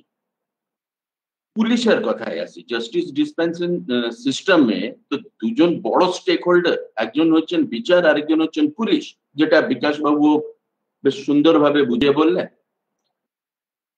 পুলিশের ক্ষেত্রে যা রিপোর্ট বলছে 25% vacancy on an average, 25% vacancy police পার্সোনেলে।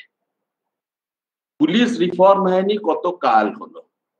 যারা তদন্ত করবে, যারা ল অ্যান্ড অর্ডার এনশিওর করবে, তারা একই মানুষ। এই সব যে অসুবিধাগুলো আছে সে তার জায়গায়, একটা সাধারণ মানুষ যখন বিচারের জন্য আসছে সেটা তার জায়গা। যখন সে প্রচলিত বিচার ব্যবস্থায় পাচ্ছে না, and everybody wants justice quickly, আমি বুঝতে পারি যে জাস্টিস ডিসপেন্সিং সিস্টেমের নিজস্ব প্রক্রিয়া আছে, তাতে সময় লাগে, but how much time? On an average 4.3 years, how much time? তারও তো একটা লিমিট থাকা দরকার। এনিওয়েজ, তখন সে জাস্টিসের জন্য যাবে কোথায়? আমি সাংবাদিকতা করেছি 15 বছর, ডিস্ট্রিক্ট লেভেলেও করেছি। যখন ডিস্ট্রিক্ট লেভেলে তার তলায়ও যান, সাব ডিভিশনাল লেভেলে একটা লোকের কিছু হচ্ছে, সাধারণ লোকের, সে ভয় পায় পুলিশের কাছে যেতে, সে ভয় পায় কোর্টে যেতে, সে জানে কোর্টে গেলে তার ঘর দর বিক্রি হয়ে যাবে, ইটস ভেরি এক্সপেন্সিভ। মাননীয় বিচারপতিরা আছেন, আপনারা জানেন এসব। এক একজন লয়ার কত ফিজ নেন তা কারুর অজানা নেই। তারা ভয় পায়, কার কাছে যাবে সে? The only accessible person whom an ordinary person can go and meet is the local journalist. ও তার কাছে যাচ্ছে। যেমন যদি হসপিটাল ভালো না পেলে লোকে হাতুড়ে ডাক্তারের কাছে যায়, সেরকম যদি জাস্টিস যে সিস্টেম আছে তাতে না পায়, তাহলে এরা হাতুড়ে সাংবাদিকের কাছে চলে যায়। আর হাতুড়ে সাংবাদিক তখন ওর দিকটা দেখুন, ও জানে যে জাস্টিস দেওয়া ওর কাজ না, হি ইজ নট অলসো কম্পিটেন্ট। কোন সাংবাদিক, আমি বিশ্বাসই করি না সে জানে না যে he is not competent to dispense justice. কিন্তু যখন একটা লোক ওর কাছে আসছে, ওর কথা বলছে, আমাকে এই হলো, এই হলো, পুলিশ আমাকে এই করছে, অমুক আমাকে এই করছে, তখন ওর মাথায় দুটো কথা ঘুরে। এক, from point of view of altruism, ও চায় লোকটাকে হেল্প করতে, ও চায় একে ন্যায় দিতে, এটা সাংবাদিকতা, যে সাংবাদিকতা করেছে, যে সাংবাদিকতা ঢুকেছে, তার মাথায় আসে যে আমি একটা সামাজিক ন্যায় দিতে চেষ্টা করব। আমি বিচারক নই, এটা জানে, কিন্তু সামাজিক ন্যায় দেওয়ার প্রক্রিয়াতে আমিও সামিল হতে চাই, হব, তাই জন্যই ও সাংবাদিকতাতে এসেছে। তো ভাবছে যদি আমি একে তাহলে আমি বোধ হয় সোশ্যাল জাস্টিস, ওকে জাস্টিস দেওয়ার, একটা সোশ্যাল জাস্টিস দেওয়ার কাজটা আমি করতে পারবো। এটা হচ্ছে এক। আর 2 নম্বর কথা, হয়তো সে সাংবাদিক at that point of time thinks he is God. He can do something which the justice dispensing system is not doing, is not able to do. আমি এই কাজ করতে পারছি যে মাননীয় বিচারক করতে পারছেন না, আমি এই কাজ করতে পারছি যে পুলিশ করতে পারছে না।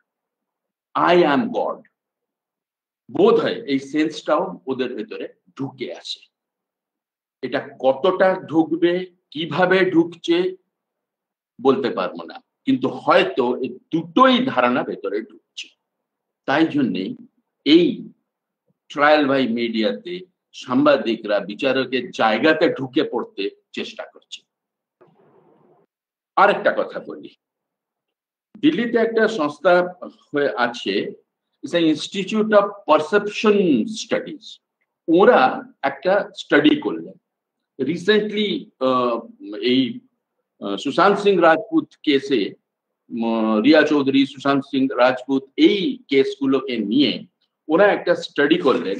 সে স্টাডিটা হচ্ছে যে এই যে টিভিতে ডিবেট হচ্ছে, এতে ট্রায়াল বাই মিডিয়া কতটা।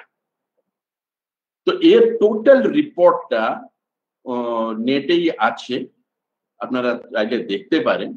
What they have tried to do, ওরা একটা টেমপ্লেট তৈরি করতে চেষ্টা করছেন, একটা ইন্ডাইসিস তৈরি করার চেষ্টা করছেন, যাতে বোঝা যাবে যে এইটা ট্রায়াল বাই মিডিয়া। কেননা আমাদের যে কথাবার্তার ভেতরে কনফ্লিক্টটা তো এখানে, যে কতটা ব্যক্তি স্বাধীনতা আর কতটা বিচারকদের অধিকারের উপরে হস্তক্ষেপ, এই জায়গাটা কার কত, এইটাই নিয়ে তো আমাদের আলোচনা। তো ট্রায়াল বাই মিডিয়া কাকে বলা হবে, কত দূর গেলে ট্রায়াল বাই মিডিয়া, তার একটা ইন্ডাইসিস, বাট ইটস একটা ইন্ডিকেটরস কিছু তোরা ডেভেলপ করার চেষ্টা করেছেন।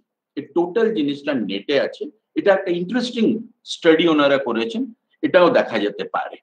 So there is an attempt by the media fraternity to develop certain kind of indicators যা দিয়ে বোঝা যাবে যে এই জিনিসটা হচ্ছে ট্রায়াল বাই মিডিয়া। এটা এই ট্রায়াল বাই মিডিয়ার সমস্যার সমাধানের দিকে আমাকে লাগছে this is one good step, একটা কার্যকারী পদক্ষেপ। এই যে সমস্যাটা হচ্ছে, এই যে কার জায়গা কত, তাকে নিয়ে যে কনফ্লিক্ট হচ্ছে, এই সমস্যার সমাধানের দিকে একটা বড় জায়গা। আমার মতে এই টোটাল সমস্যার একমাত্র সমাধান হলো প্রত্যেকে যদি নিজের অধিকার, নিজের কর্তব্য সম্পর্কে সচেতন হন, যেটা জাস্টিস ব্যানার্জি বলেছেন, আমি একদম একমত। নিজের অধিকার বিষয়ে সচেতন, নিজের কর্তব্য বিষয়ে সচেতন। যদি ওই জায়গাটাতে আমরা সচেতন না হই, যদি বিচার ব্যবস্থা ঠিকভাবে কাজ না করে, এই ট্রায়াল বাই মিডিয়া কখনো বন্ধ হবে না। No, only a police state can do.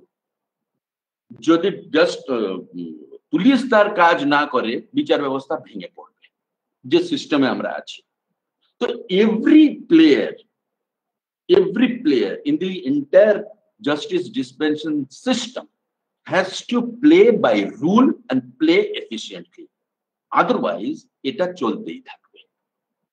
নমস্কার, ধন্যবাদ। আবার পরে এই আলোচনা। হ্যাঁ স্যার, ধন্যবাদ আপনাকে আপনার সুচিন্তিত সুস্পষ্ট মতামতের জন্য। আমি এবার বিশিষ্ট সাংবাদিক, এনডিটিভির এক্সিকিউটিভ এডিটর ইস্ট, পূর্ব ভারত তথা সিকিম, ভুটান এই সমস্ত অঞ্চলের দায়িত্বে, এবং এর আগে মণিদীপা বন্দ্যোপাধ্যায় ছিলেন প্রিন্ট মিডিয়াতে, তারপরে উনি দীর্ঘদিন টেলিভিশনে আছেন এবং অত্যন্ত সুপরিচিত, সুদক্ষ এবং অত্যন্ত ভারসাম্যমূলক চিন্তা বা বক্তব্যের জন্য যিনি এই পেশায় সুপ্রসিদ্ধ। সেই মণিদীপা বন্দ্যোপাধ্যায়কে আমি অনুরোধ করছি তার বক্তব্য রাখার জন্য বিষয় ট্রায়াল বাই মিডিয়া। বলুন। Thank you, Snehashish, and I apologize ki amar eto deri holo aste, but গতকাল থেকে আমি প্রিপেয়ার করতে চাইছিলাম for to interact with you all, কিন্তু কিছুতেই it just didn't happen. একদিকে সৌমিত্র বাবু আর আরেকদিকে এইটা দুটোই সাবজেক্ট আমার পক্ষে needed study, and দুটো সাবজেক্টের জন্যই আমি কোনো সময় পাইনি to do justice. So please, you have to forgive me this time. আমি খুব যে সাংঘাতিক কিছু আপনাদের বলতে পারবো, I don't know. And Justice Chittotosh Mukhopadhyay, আপনাকে especially my condolences. I believe Soumitra Babu was related to you, and everybody else here must be sharing a moment of grief at his passing. তো আমি যেটুকু আমি দেখলাম, মানে trial by media তো মোটামুটি it has become standard practice in certain media, কিন্তু এটা যদি আমরা বলি কি এখন সোশ্যাল মিডিয়ার জন্য বা টেলিভিশনের জন্য এরা এত বেড়ে গেছে, that is not true. I mean, আমাকে একজন কেউ মনে করালো কি the whole South Point murder case, Swarupa Guha, তখনও একটা situation of trial by media হয়েছিল। I don't remember it, but I am told that it was as bad then as things are now. Tarpore, there is O.J. Simpson. I know that somebody has mentioned it already. Tarpore idanin kale to India te amra dekhechi the whole series of events, the most recent case, the Jessica Lal case, the Priyadarshini Mattu case, and sadly the other one called Bijal Joshi, jeta amar khub ekta mone chilo na bhalo kore. So this is something that happened in Ahmedabad, where all these women, Bijal and Priyadarshini Mattu, tara murdered hoyechilo after, or they committed suicide. And the families felt that if the media had not intervened, they may not have got justice. And আমি জানি কি NDTV was particularly engaged with the Jessica Lal case এবং the Arushi case, where I believe that we faulted. Amra media, আমরা just বলে দিলাম কি the father is the culprit without real. Why should we be saying that? That's not our job. কিন্তু সেটাই একটা situation তৈরি হয়েছিল with Arushi. So given that of course is something আমি একটু তোমার কথার সূত্র ধরে একটা কথা বলতে চাই। এনডিটিভি সম্ভবত যে একটা ডিসকাশন করে বলেছিল যে thus far and no further, আমার মনে হয় যে আমরা এই বিষয়ে আর আলোচনা করব না, এইটা এনডিটিভি একটা আলোচনা করে বলেছিল। Please correct me if I am wrong. I think you are right. I can't recall directly, but I know that NDTV took a position that we should not be whipping up public sentiment in a legal situation, which is completely wrong. সে সম্বন্ধে কোনো doubt নেই। কিন্তু when Shomo and Snehashish proposed that I join you all in this discussion, I also was looking at the case that is ongoing, and I hope there's no sub judice over here or anything or contempt, but if I may speak freely, currently jeta ekhon cholche Mr. Kamra, Kunal Kamrar case ta jeta cholche, some tweets by him have been sanctioned for prosecution as contempt of case in the Supreme Court. তো সেটা নিয়ে আমি যেরকম লেখালেখি পড়ছিলাম, it would seem that I was reading an editorial in Indian Express where the editorial talks about, হয়তো তুমি বলেই আমি এতটা ইন্টারভিউ, বিষয়টা হচ্ছে আমি একটু বলে দিই আমার কথাটা, যে এখানে কিন্তু আমরা কন্টেম্পট অফ কোর্ট নিয়ে আলোচনা করছি না। এই বিষয়টা ট্রায়াল বাই মিডিয়াটা একদমই অন্য জিনিস, আর কন্টেম্পট অফ কোর্ট এটা আরেকটা জিনিস, আর কোর্ট রিপোর্টিং, এই তিনটে জিনিস, মানে fair and balance reporting of court proceedings is one issue, contempt of court is another, and obviously trial by media. এটা আমি I would like to submit. Okay, Moni, thank you. So basically what I'm trying to say is that unfortunately, increasingly there seems to be a confrontationist situation emerging between media, the courts in some cases, and we've seen what has happened with the media taking sides. Amra to eta hordomi idanin kale shown the power of the media when it came to the Sushant Singh Rajput case. যে মানে ওই ভয়ঙ্কর দৃশ্যগুলো I can't forget of that lady being heckled, harassed by the police person, and the hashtags running that arrest Riya Chakravarti. That kind of thing was unbelievable, and the way it divided the people, it was frightening. This is a new trend, which seems to be unfortunately on the rise. There is no question that in some cases, the media, which is increasingly powerful, thanks again to social media and so on, is stepping on the toes of the court. Now, when I joined the discussion, Justice Sanjeev Banerjee was talking to you, Snehashish, and telling you that the media also must know the law, and I couldn't agree with him more. I mean, we really need to know much more than we do. Sometimes I agree that we reporters are, flailing in the dark. We don't know things like, the distinctions and the situations that call for understanding of FIRs and bail and that kind of thing. I don't think the media knows enough. Every time, in fact, that one goes to court, one is looking out for a legal reporter who understands the fine print, because otherwise it's impossible for us reporters who deal with everything from politics to human rights to, football. It's very difficult for us to understand the nuances of the situation. So we need help over there, I will fully admit. And I don't think I speak only for myself, that reporters need to understand the law much better than they should. But that said, again, I would agree with Rinal Babu over there, who said that, why is there this confrontational situation happening? And the one thought that comes to my mind, and I'll just take another minute to put this out there, is that, whenever we have in Bengal, we have a lot of it. When we used to have a lot of lynch mobs, we would have a lot of mob violence. And, cars would be set on fire, buses would be set on fire, people would be killed by mobs. And at that time, when we would ask, why is this happening? The answer in most cases would be that because people have lost their faith in the police. এই পুলিশের গাড়ি জ্বালিয়ে দিল, এখানটায় মারলো, একটা বিচ্ছিরি অবস্থা আমরা দেখে এসেছি অনেক বছর ধরে. A lot of it in Bengal and other states as well. The usual excuse and answer for this is there is lack of faith in the police. So therefore, this explosion of violence. I with great trepidation and reserve, I will say that sometimes I wonder if there's also a loss of faith in the way the time that the judiciary takes to deliver justice. That is probably, fanning this flame of trial by media.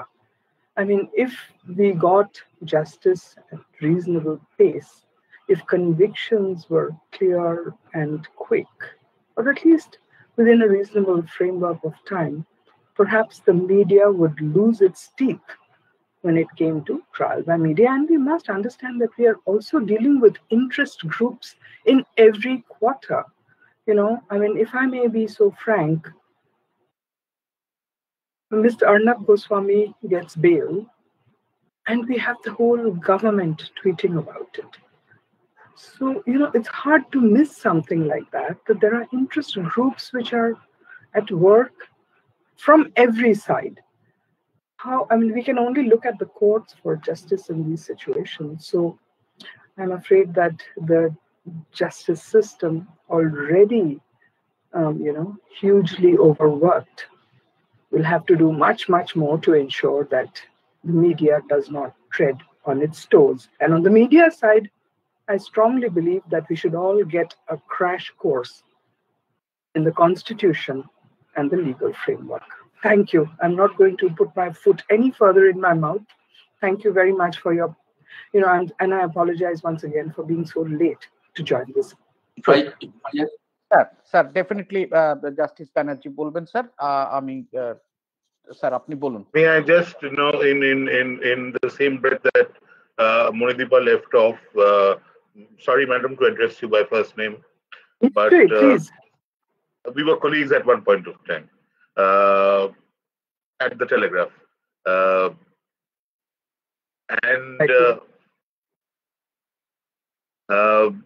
you know, I don't think she's the ideal person for this discussion, because in her reporting, there's a lot of responsibility which is taken, and there are limits which are not crossed.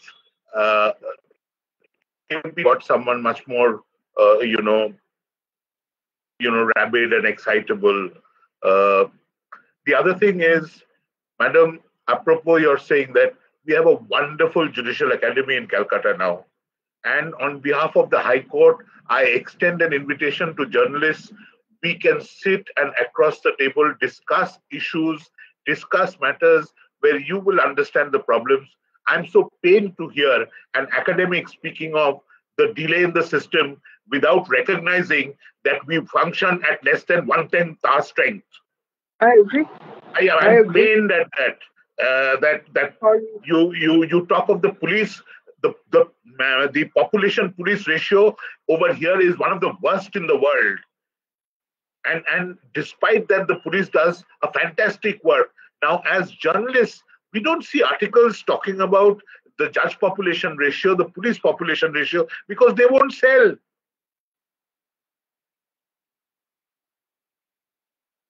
Anyway, but I extend an invitation to everybody who is interested. We have a wonderful judicial academy in Bengal. If you can organize journalists and get in touch with me, I'm very accessible. Then we can have a session, over a weekend or on a Saturday or on a Sunday. It's in Rajarhat, it's in Newtown, and we have wonderful facilities over there. And even if you don't go there, we have virtual facilities where we can have a platform where this discussion can take place. You can be frank and criticize us. We need to be criticized, but the criticism has to be constructive. The criticism can't be personal. The criticism has to be institutional. The criticism should ask us how we improve. There's a lot of room to improve. There is a lot of room to improve, in the judiciary. There is a lack of knowledge. There's a knowledge deficiency in the judiciary, which has to be improved. That's why we are stressing on judicial education and training a lot more. So I extend that invitation on behalf of the High Court. If you do organize something on behalf, we'll be very happy to host you at our academy. Ashish, as head of the press club, please follow this up. It's been one of my big things. Must do. If I may, Snehashish, you are unmuted. Snehashish, you have to unmute yourself. Sorry, sir. Sorry. Justice Banerjee, আপনি হয়তো একটু আশ্বস্ত হবেন। হ্যাঁ, professor Chatterjee আপনার কাছে আসছি, একটু এই বিষয়টা বলে নি। জাস্টিস ব্যানার্জি স্যার, আপনি একটু আশ্বস্ত হবেন যে আমরা বিগত 2 বছরে এনইউজেএস এর ওরা একজন বিশিষ্ট অধ্যাপক বাইরে থেকে বিদেশ থেকে এনেছিলেন, তারও আমরা লেকচারের ব্যবস্থা করেছি প্রেস ক্লাবে। আর প্রেস ক্লাবে 3 দিনের আমরা একটা লিগ্যাল রিপোর্টিং এর কোর্স করেছি অলরেডি। আমরা খুবই খুশি হয়েছি আপনার আমন্ত্রণে। আমরা যোগাযোগ করে নেব যে এটা জুডিশিয়াল একাডেমির সঙ্গে, মহামান্য হাইকোর্টের সঙ্গে, যদি সাংবাদিকদের এই বেসিক আইনি বিষয়গুলো, ডেস্ক এবং রিপোর্টিং সকলেরই এইটা মিনিমাম এই কাজটা করতে গেলে জানা দরকার। কারণ আমরা যা বলি বা লিখি সেটা অনেক মানুষের কাছে পৌঁছে যায়, সুতরাং আমাদের সঠিক জিনিস পৌঁছে দেবার একটা দায়বদ্ধতা আছে। স্যার, আপনি যে এটা বলেছেন তার জন্য আমরা অনুগৃহীত। আমরা একটু সময়ের পরে আপনার সঙ্গে কোনোভাবে যোগাযোগ করে নিয়ে আমরা চাই যে এ ধরনের একটা প্রশিক্ষণ হোক। আমরা আগ্রহী। আমরা ইতিমধ্যেই এনইউজিএস এর সঙ্গে করেছি, জুডিশিয়াল একাডেমির সঙ্গে করতে পারলে, হাইকোর্টের সঙ্গে করতে পারলে আমরা খুবই খুশি হব। অধ্যাপক চট্টোপাধ্যায়। জাস্টিস ব্যানার্জি কথার প্রসঙ্গেই বলি যে হ্যাঁ, we are aware, and in fact I had all these facts in my notes. Judiciary remains low priority in budget allocation also. We know about the vacancies. We know the poor infrastructure police operates. এই সব সত্ত্বে পুলিশও কাজ করছে, জুডিশিয়ারিও কাজ করছে, বিচারপতিরাও কাজ করছেন, কিন্তু তবুও তো 4.5 বছর লাগছে। কিন্তু তবুও তো 4 কোটি মামলা পড়ে আছে। যদি এই ধরনের হয়, যে কথাটা আমি বারবার বলতে চাইছি, যে একটা সাধারণ মানুষ যখন আসছে, সে এটা তার দায়িত্ব নয় দেখা যে ওখানে জজ আছেন কিনা।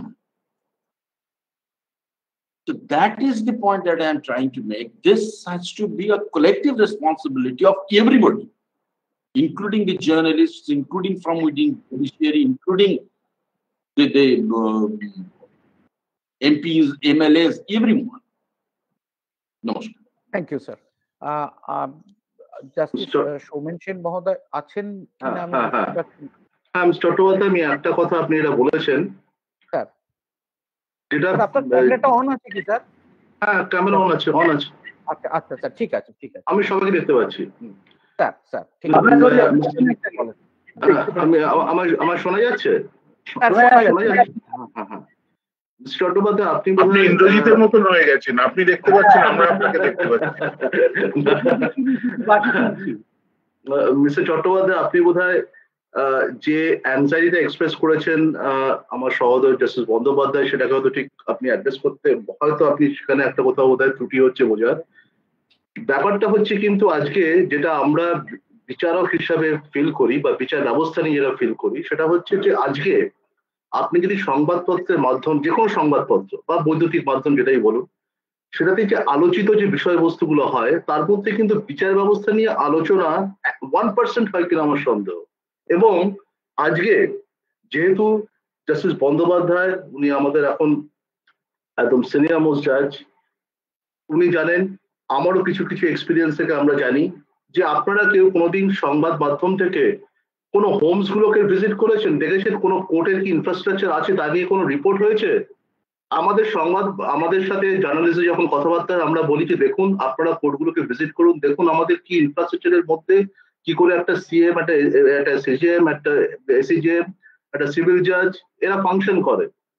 এবং যেটা আপনি বলছেন 4 থেকে 4.5 বছরের যে নিষ্পত্তি, সেখানে আপনাকে দেখতে হবে, রেশিওটা দেখতে হবে, একটা জাজের সঙ্গে কতগুলো মামলা। সে তো একটা হিউম্যান বিং, সে তো রোবট নয়। রোবোটিক জাস্টিস বলে তো আমাদের এখানে জিনিসটা নেই। অতএব সেখানে দেখতে হবে কেন 4 বছর লাগছে। সেখানে কি আজকে যে পরিসংখ্যানটা বেড়েছে, সেই পরিসংখ্যানটা কিন্তু কাঠামোগত যে ত্রুটির জন্য বেড়েছে। নিয়োগ সময় মতো নিয়োগ হয়নি বিচারকরা, সেই জন্য বেড়েছে। এবং সেই যে পাস্ট গুলো, সেগুলো তো অ্যাকুমুলেশন হচ্ছে।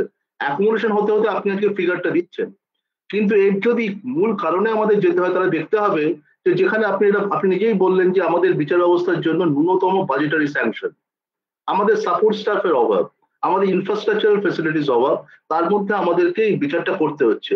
তাই বলে এই নয়, তাই বলে কিন্তু this doesn't justify the end, যে তাই বলে যে মিডিয়া ট্রায়ালটা বাড়বে।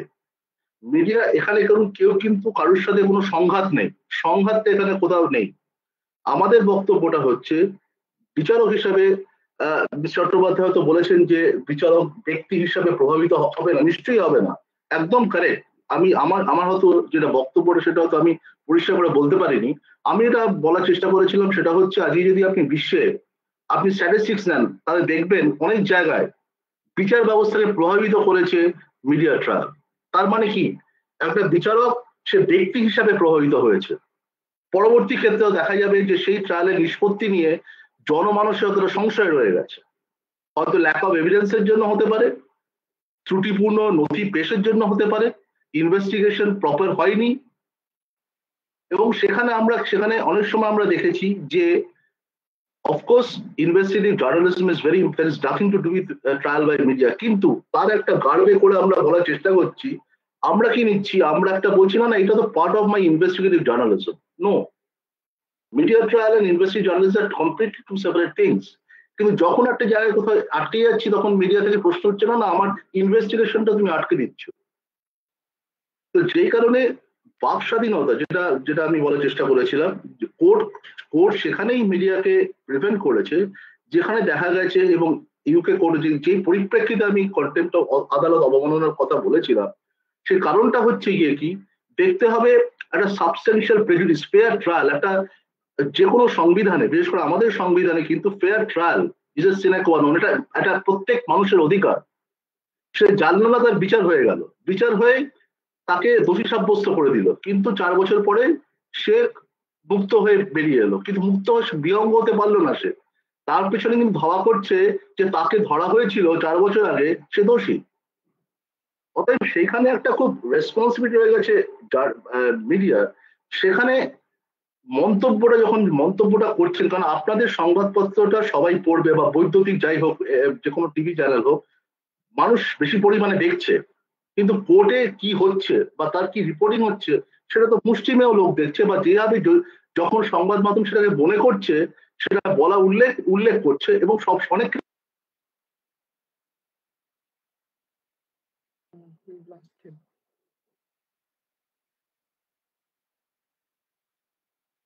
বিচারপতি সেন, আপনার বক্তব্যটা কিন্তু আমি শুনতে পাচ্ছি না। আমি জানি না বাকিরা শুনতে পাচ্ছেন কিনা। আমার কিছু সমস্যা হয়েছে নাকি? আমি কিন্তু শুনতে পাচ্ছি না। বিচারপতি সেন, আমি আপনার শোনা যাচ্ছে, আমার বক্তব্যটা হচ্ছে যে media, it's a duty of the end responsibility of the media যে they must guard against untruthful news and publications, for the simple reason that is their utterances have a far greater circulation and impact. এটা হচ্ছে সুদূর প্রসারী, এর প্রভাবটা সুদূর প্রসারী। জনমানসে বিচার ব্যবস্থার সম্বন্ধে মানুষ কিন্তু হারাবে তাদের শ্রদ্ধা যদি দেখা যায় যে এই ধরনের মাধ্যমে একটা প্যারালাল ট্রায়ালের সৃষ্টি হচ্ছে, এবং সেখানে একটা প্যারালাল রায়দানের কথা উঠছে, যেটা আমাদের সিনিয়র অ্যাডভোকেট বিকাশ বাবু বললেন একটু আগে। আইনকে আইনের কাজ করতে দেওয়া উচিত, যে সংবাদ মাধ্যম তার কাজ করুক, কোনো ওভারল্যাপ যেন না হয়। কেননা মনে রাখতে হবে যে যা বলছে মিডিয়া তার কিন্তু সুদূর প্রসারী, সেটা তার ব্যাপ্তি অনেক বেশি, এবং মানুষ কি করবে, সে বিশ্বাস করতে শুরু করবে যে না, আইনি বিচারক যেটা বলেছেন সেটা ভ্রান্ত, যেটা সংবাদ মাধ্যম বলেছেন সেটাই সঠিক। কিন্তু কি কারণে সঠিক বা বেঠিক সেটা কিন্তু একটা জাজ তো প্রেস কনফারেন্স করে বলবে না, সেটা জাজমেন্টের মাধ্যমে বা সে তার অর্ডারের মাধ্যমে বলবে যে কেন সে কারণটা দিয়েছে। যদি এটা ত্রুটিপূর্ণ প্রসিকিউশন কেস হয়, ত্রুটিপূর্ণ যদি কোনো মামলা হয়, যদি তার কোনো ত্রুটি থাকে তার এভিডেন্স সাক্ষ্যতে, জজ করে তার সাক্ষ্যটা দেখে করতে হবে, সেটা তার বাইরে যেতে পারবে না। অতএব আমার মনে হয় এটা এক্সেলেন্ট আইডিয়া জাস্টিস ব্যানার্জি দিয়েছেন, যে আমাদের এখানে একটা ইন্টারাকশন হওয়া উচিত, দুজনকেই এডুকেট করা উচিত কোথায় কার কোন লক্ষণ রেখা কি রয়েছে, এবং এখানে কোনো বৈরী মনোভাবের কোনো ব্যাপার নেই। এখানে একসঙ্গে মিডিয়ার একটা খুব গুরুত্বপূর্ণ রোল রয়েছে, যেটা সঞ্চালক মশাই বলেছেন চতুর্থ স্তম্ভ। আমিও মনে করি চতুর্থ স্তম্ভ, এবং জনমত গঠনের ক্ষেত্রে একটা সংবাদ মাধ্যমের অসম্ভব গুরুত্বপূর্ণ। অর্থাৎ আমাদেরকে এটা মনে রাখতে হবে, মিডিয়াকে একটু দায়িত্বশীল হতে হবে, দায়িত্বপূর্ণ হতে হবে। একটা মানুষের তার প্রিভেসি, পার্সোনাল ডিগনিটি এবং presumption of innocence in a trial, এই তিনটে মূল জিনিস মিডিয়াকে মান্যতা দিতে হবে। সেখানে যদি এই মান্যতাটা না দেওয়া যায়, তাহলেই কিন্তু একটা দ্বন্দ্বের সৃষ্টি হবে, এবং সেটা সমাজের সামগ্রিকভাবে সেটা কিন্তু ভালো নয়। এটাই আমার বক্তব্য। স্যার ধন্যবাদ, আপনি খুব সুচিন্তিত ভাবে পরিষ্কার কথা বলেছেন, এর জন্য আমরা কৃতজ্ঞ আপনার কাছে। এটা ঠিকই যে সংবাদপত্রের তার যে সীমারেখা কতটা সেটা পরিষ্কার করে বুঝতে হবে, এবং তার যেটা কাজ আর বিচার ব্যবস্থার যেটা কাজ সেটা খুব পরিষ্কার করে বোঝা দরকার। উভয়ের প্রতি শ্রদ্ধাশীল থাকাটা গণতান্ত্রিক দেশে সেই ধরনের প্রতিটি প্রতিষ্ঠানেরই একটা আলাদা আলাদা ভূমিকা আছে। আমি শ্রদ্ধেয় বিকাশ রঞ্জন ভট্টাচার্যকে সবশেষ এবারে কিছু বলার জন্য অনুরোধ করছি, তারপরে মাননীয় বিচারপতিরা যদি বা অন্য কেউ যদি একটু অল্প করে কিছু বলতে চান, তারপরে শেষকালে আবার আমি শ্রদ্ধেয় চিত্তপ্রকাশ মুখোপাধ্যায় মাননীয় বিচারপতিকে কিছু হয়তো শেষ বক্তব্য শেষ করার জন্য বলবো। শ্রদ্ধেয় শ্রী বিকাশ রঞ্জন ভট্টাচার্য স্যার।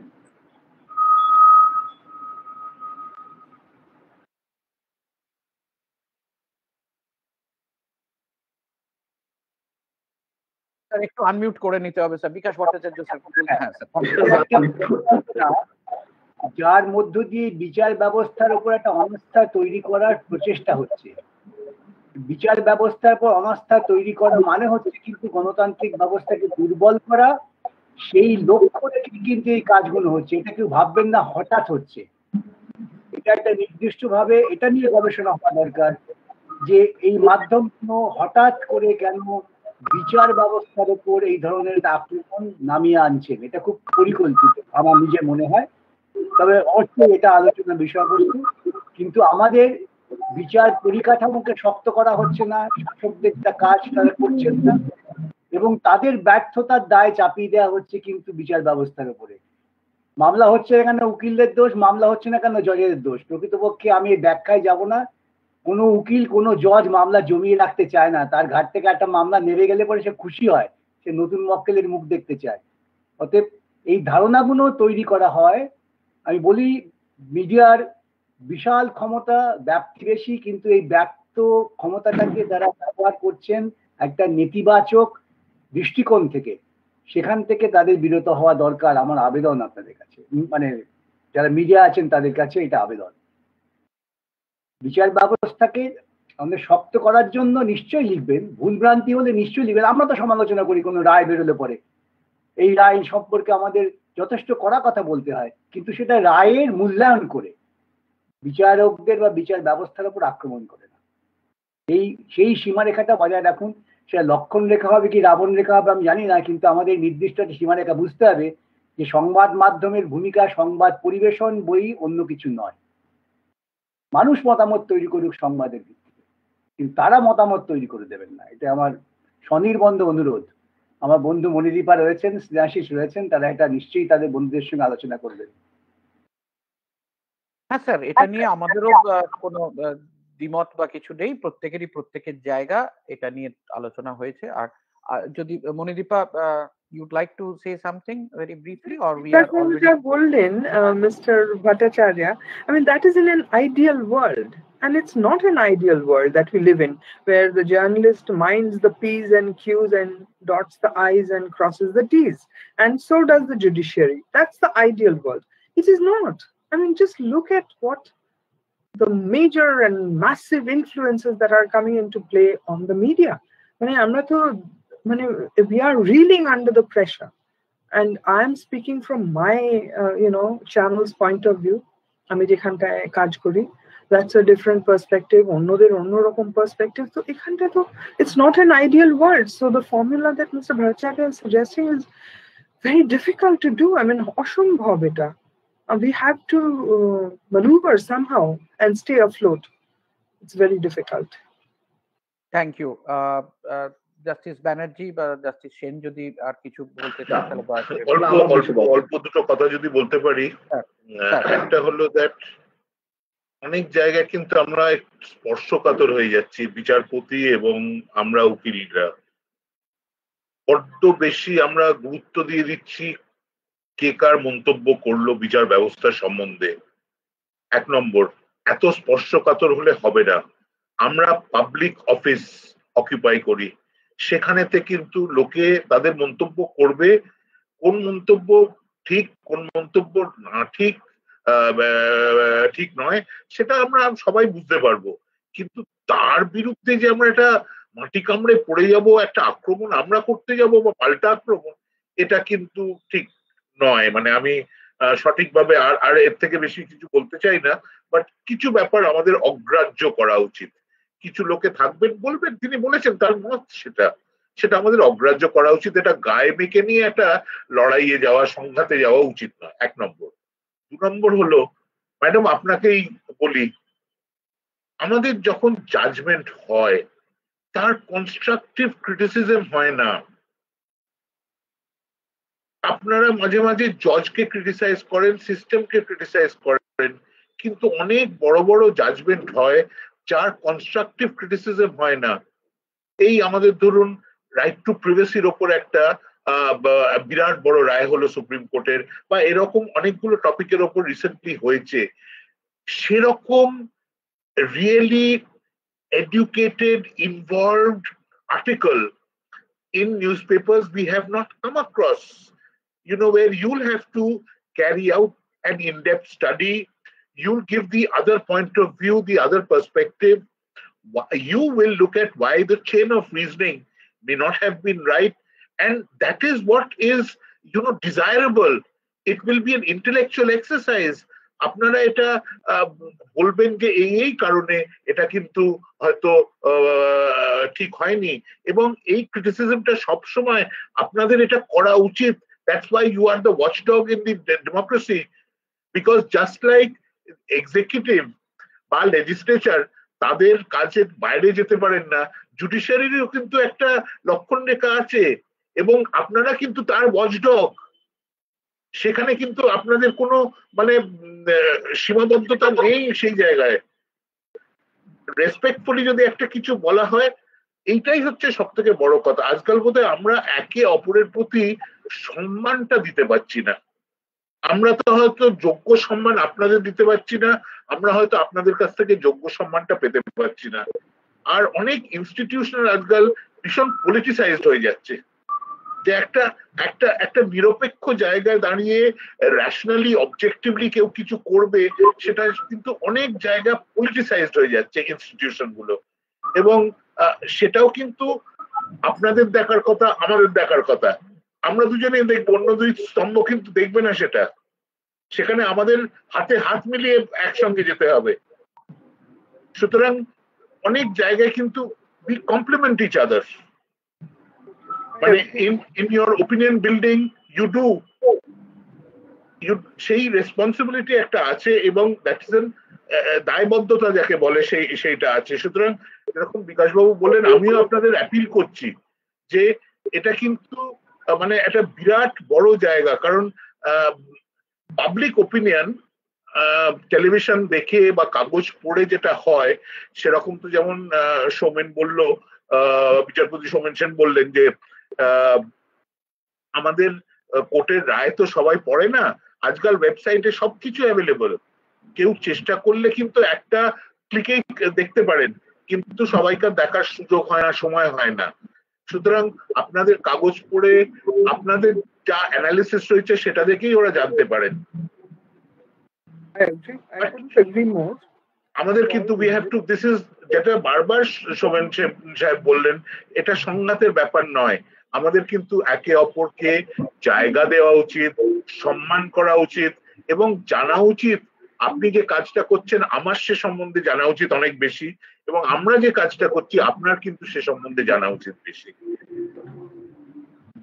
ধন্যবাদ আপনার এই বক্তব্যের জন্য। আর যদি যারা অংশগ্রহণ করছেন যদি বলার কিছু না থাকে, আমি মাননীয় বিচারপতি শ্রী চিত্ততোষ মুখোপাধ্যায়কে একবার অনুরোধ করতে পারি, অথবা যদি না হলে আমরা এবারে আস্তে আস্তে হয়তো আলোচনাটা এখানে শেষ করে দেওয়াটাই হয়তো বাঞ্ছনীয়। স্যারকে আর আমরা বিরক্ত করছি না।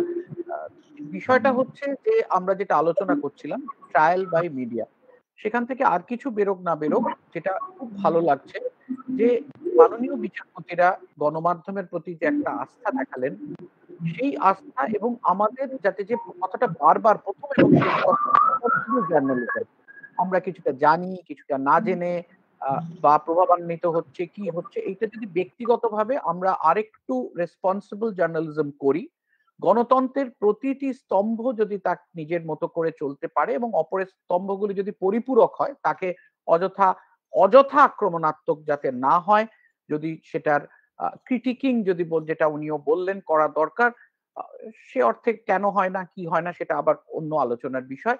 আমার মনে হয় যে প্রভাব কতটা পড়তে পারে ট্রায়াল বাই মিডিয়ার জায়গায় থাকবে, ট্রায়াল করার কর্তৃপক্ষ হিসেবে বিচার ব্যবস্থা থাকবে, কিন্তু আমাদের গণমাধ্যমকে আরো অনেক দায়িত্বশীল হতে হবে, কারণ সমাজের প্রতি আমরা দায়বদ্ধ।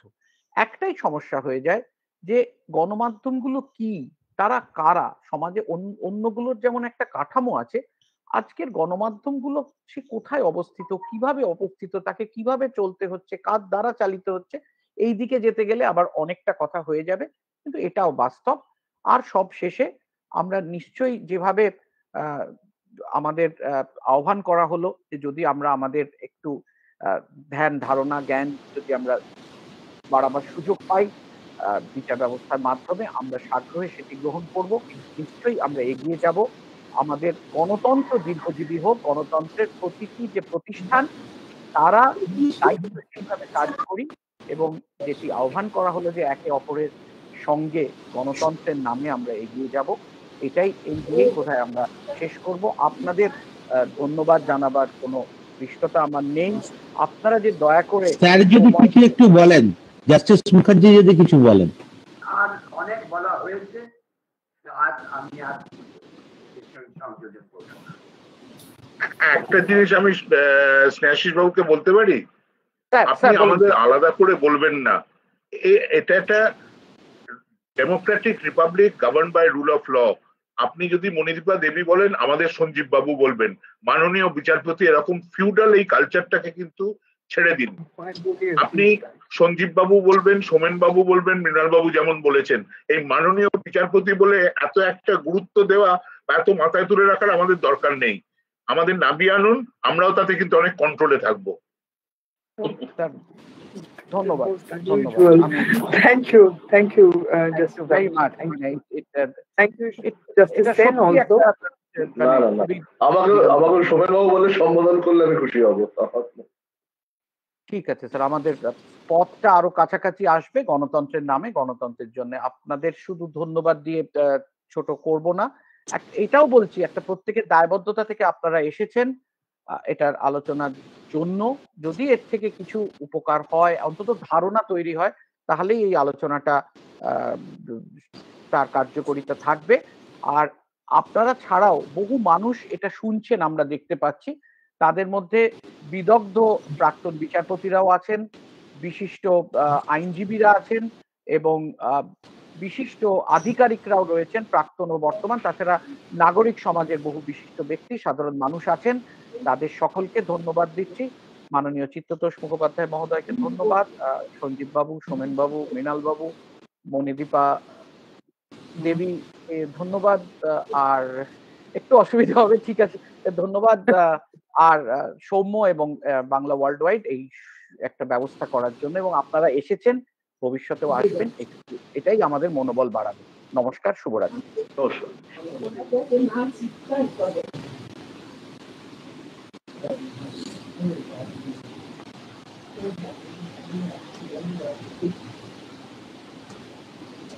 একটা মিষ্টি খেয়েছে।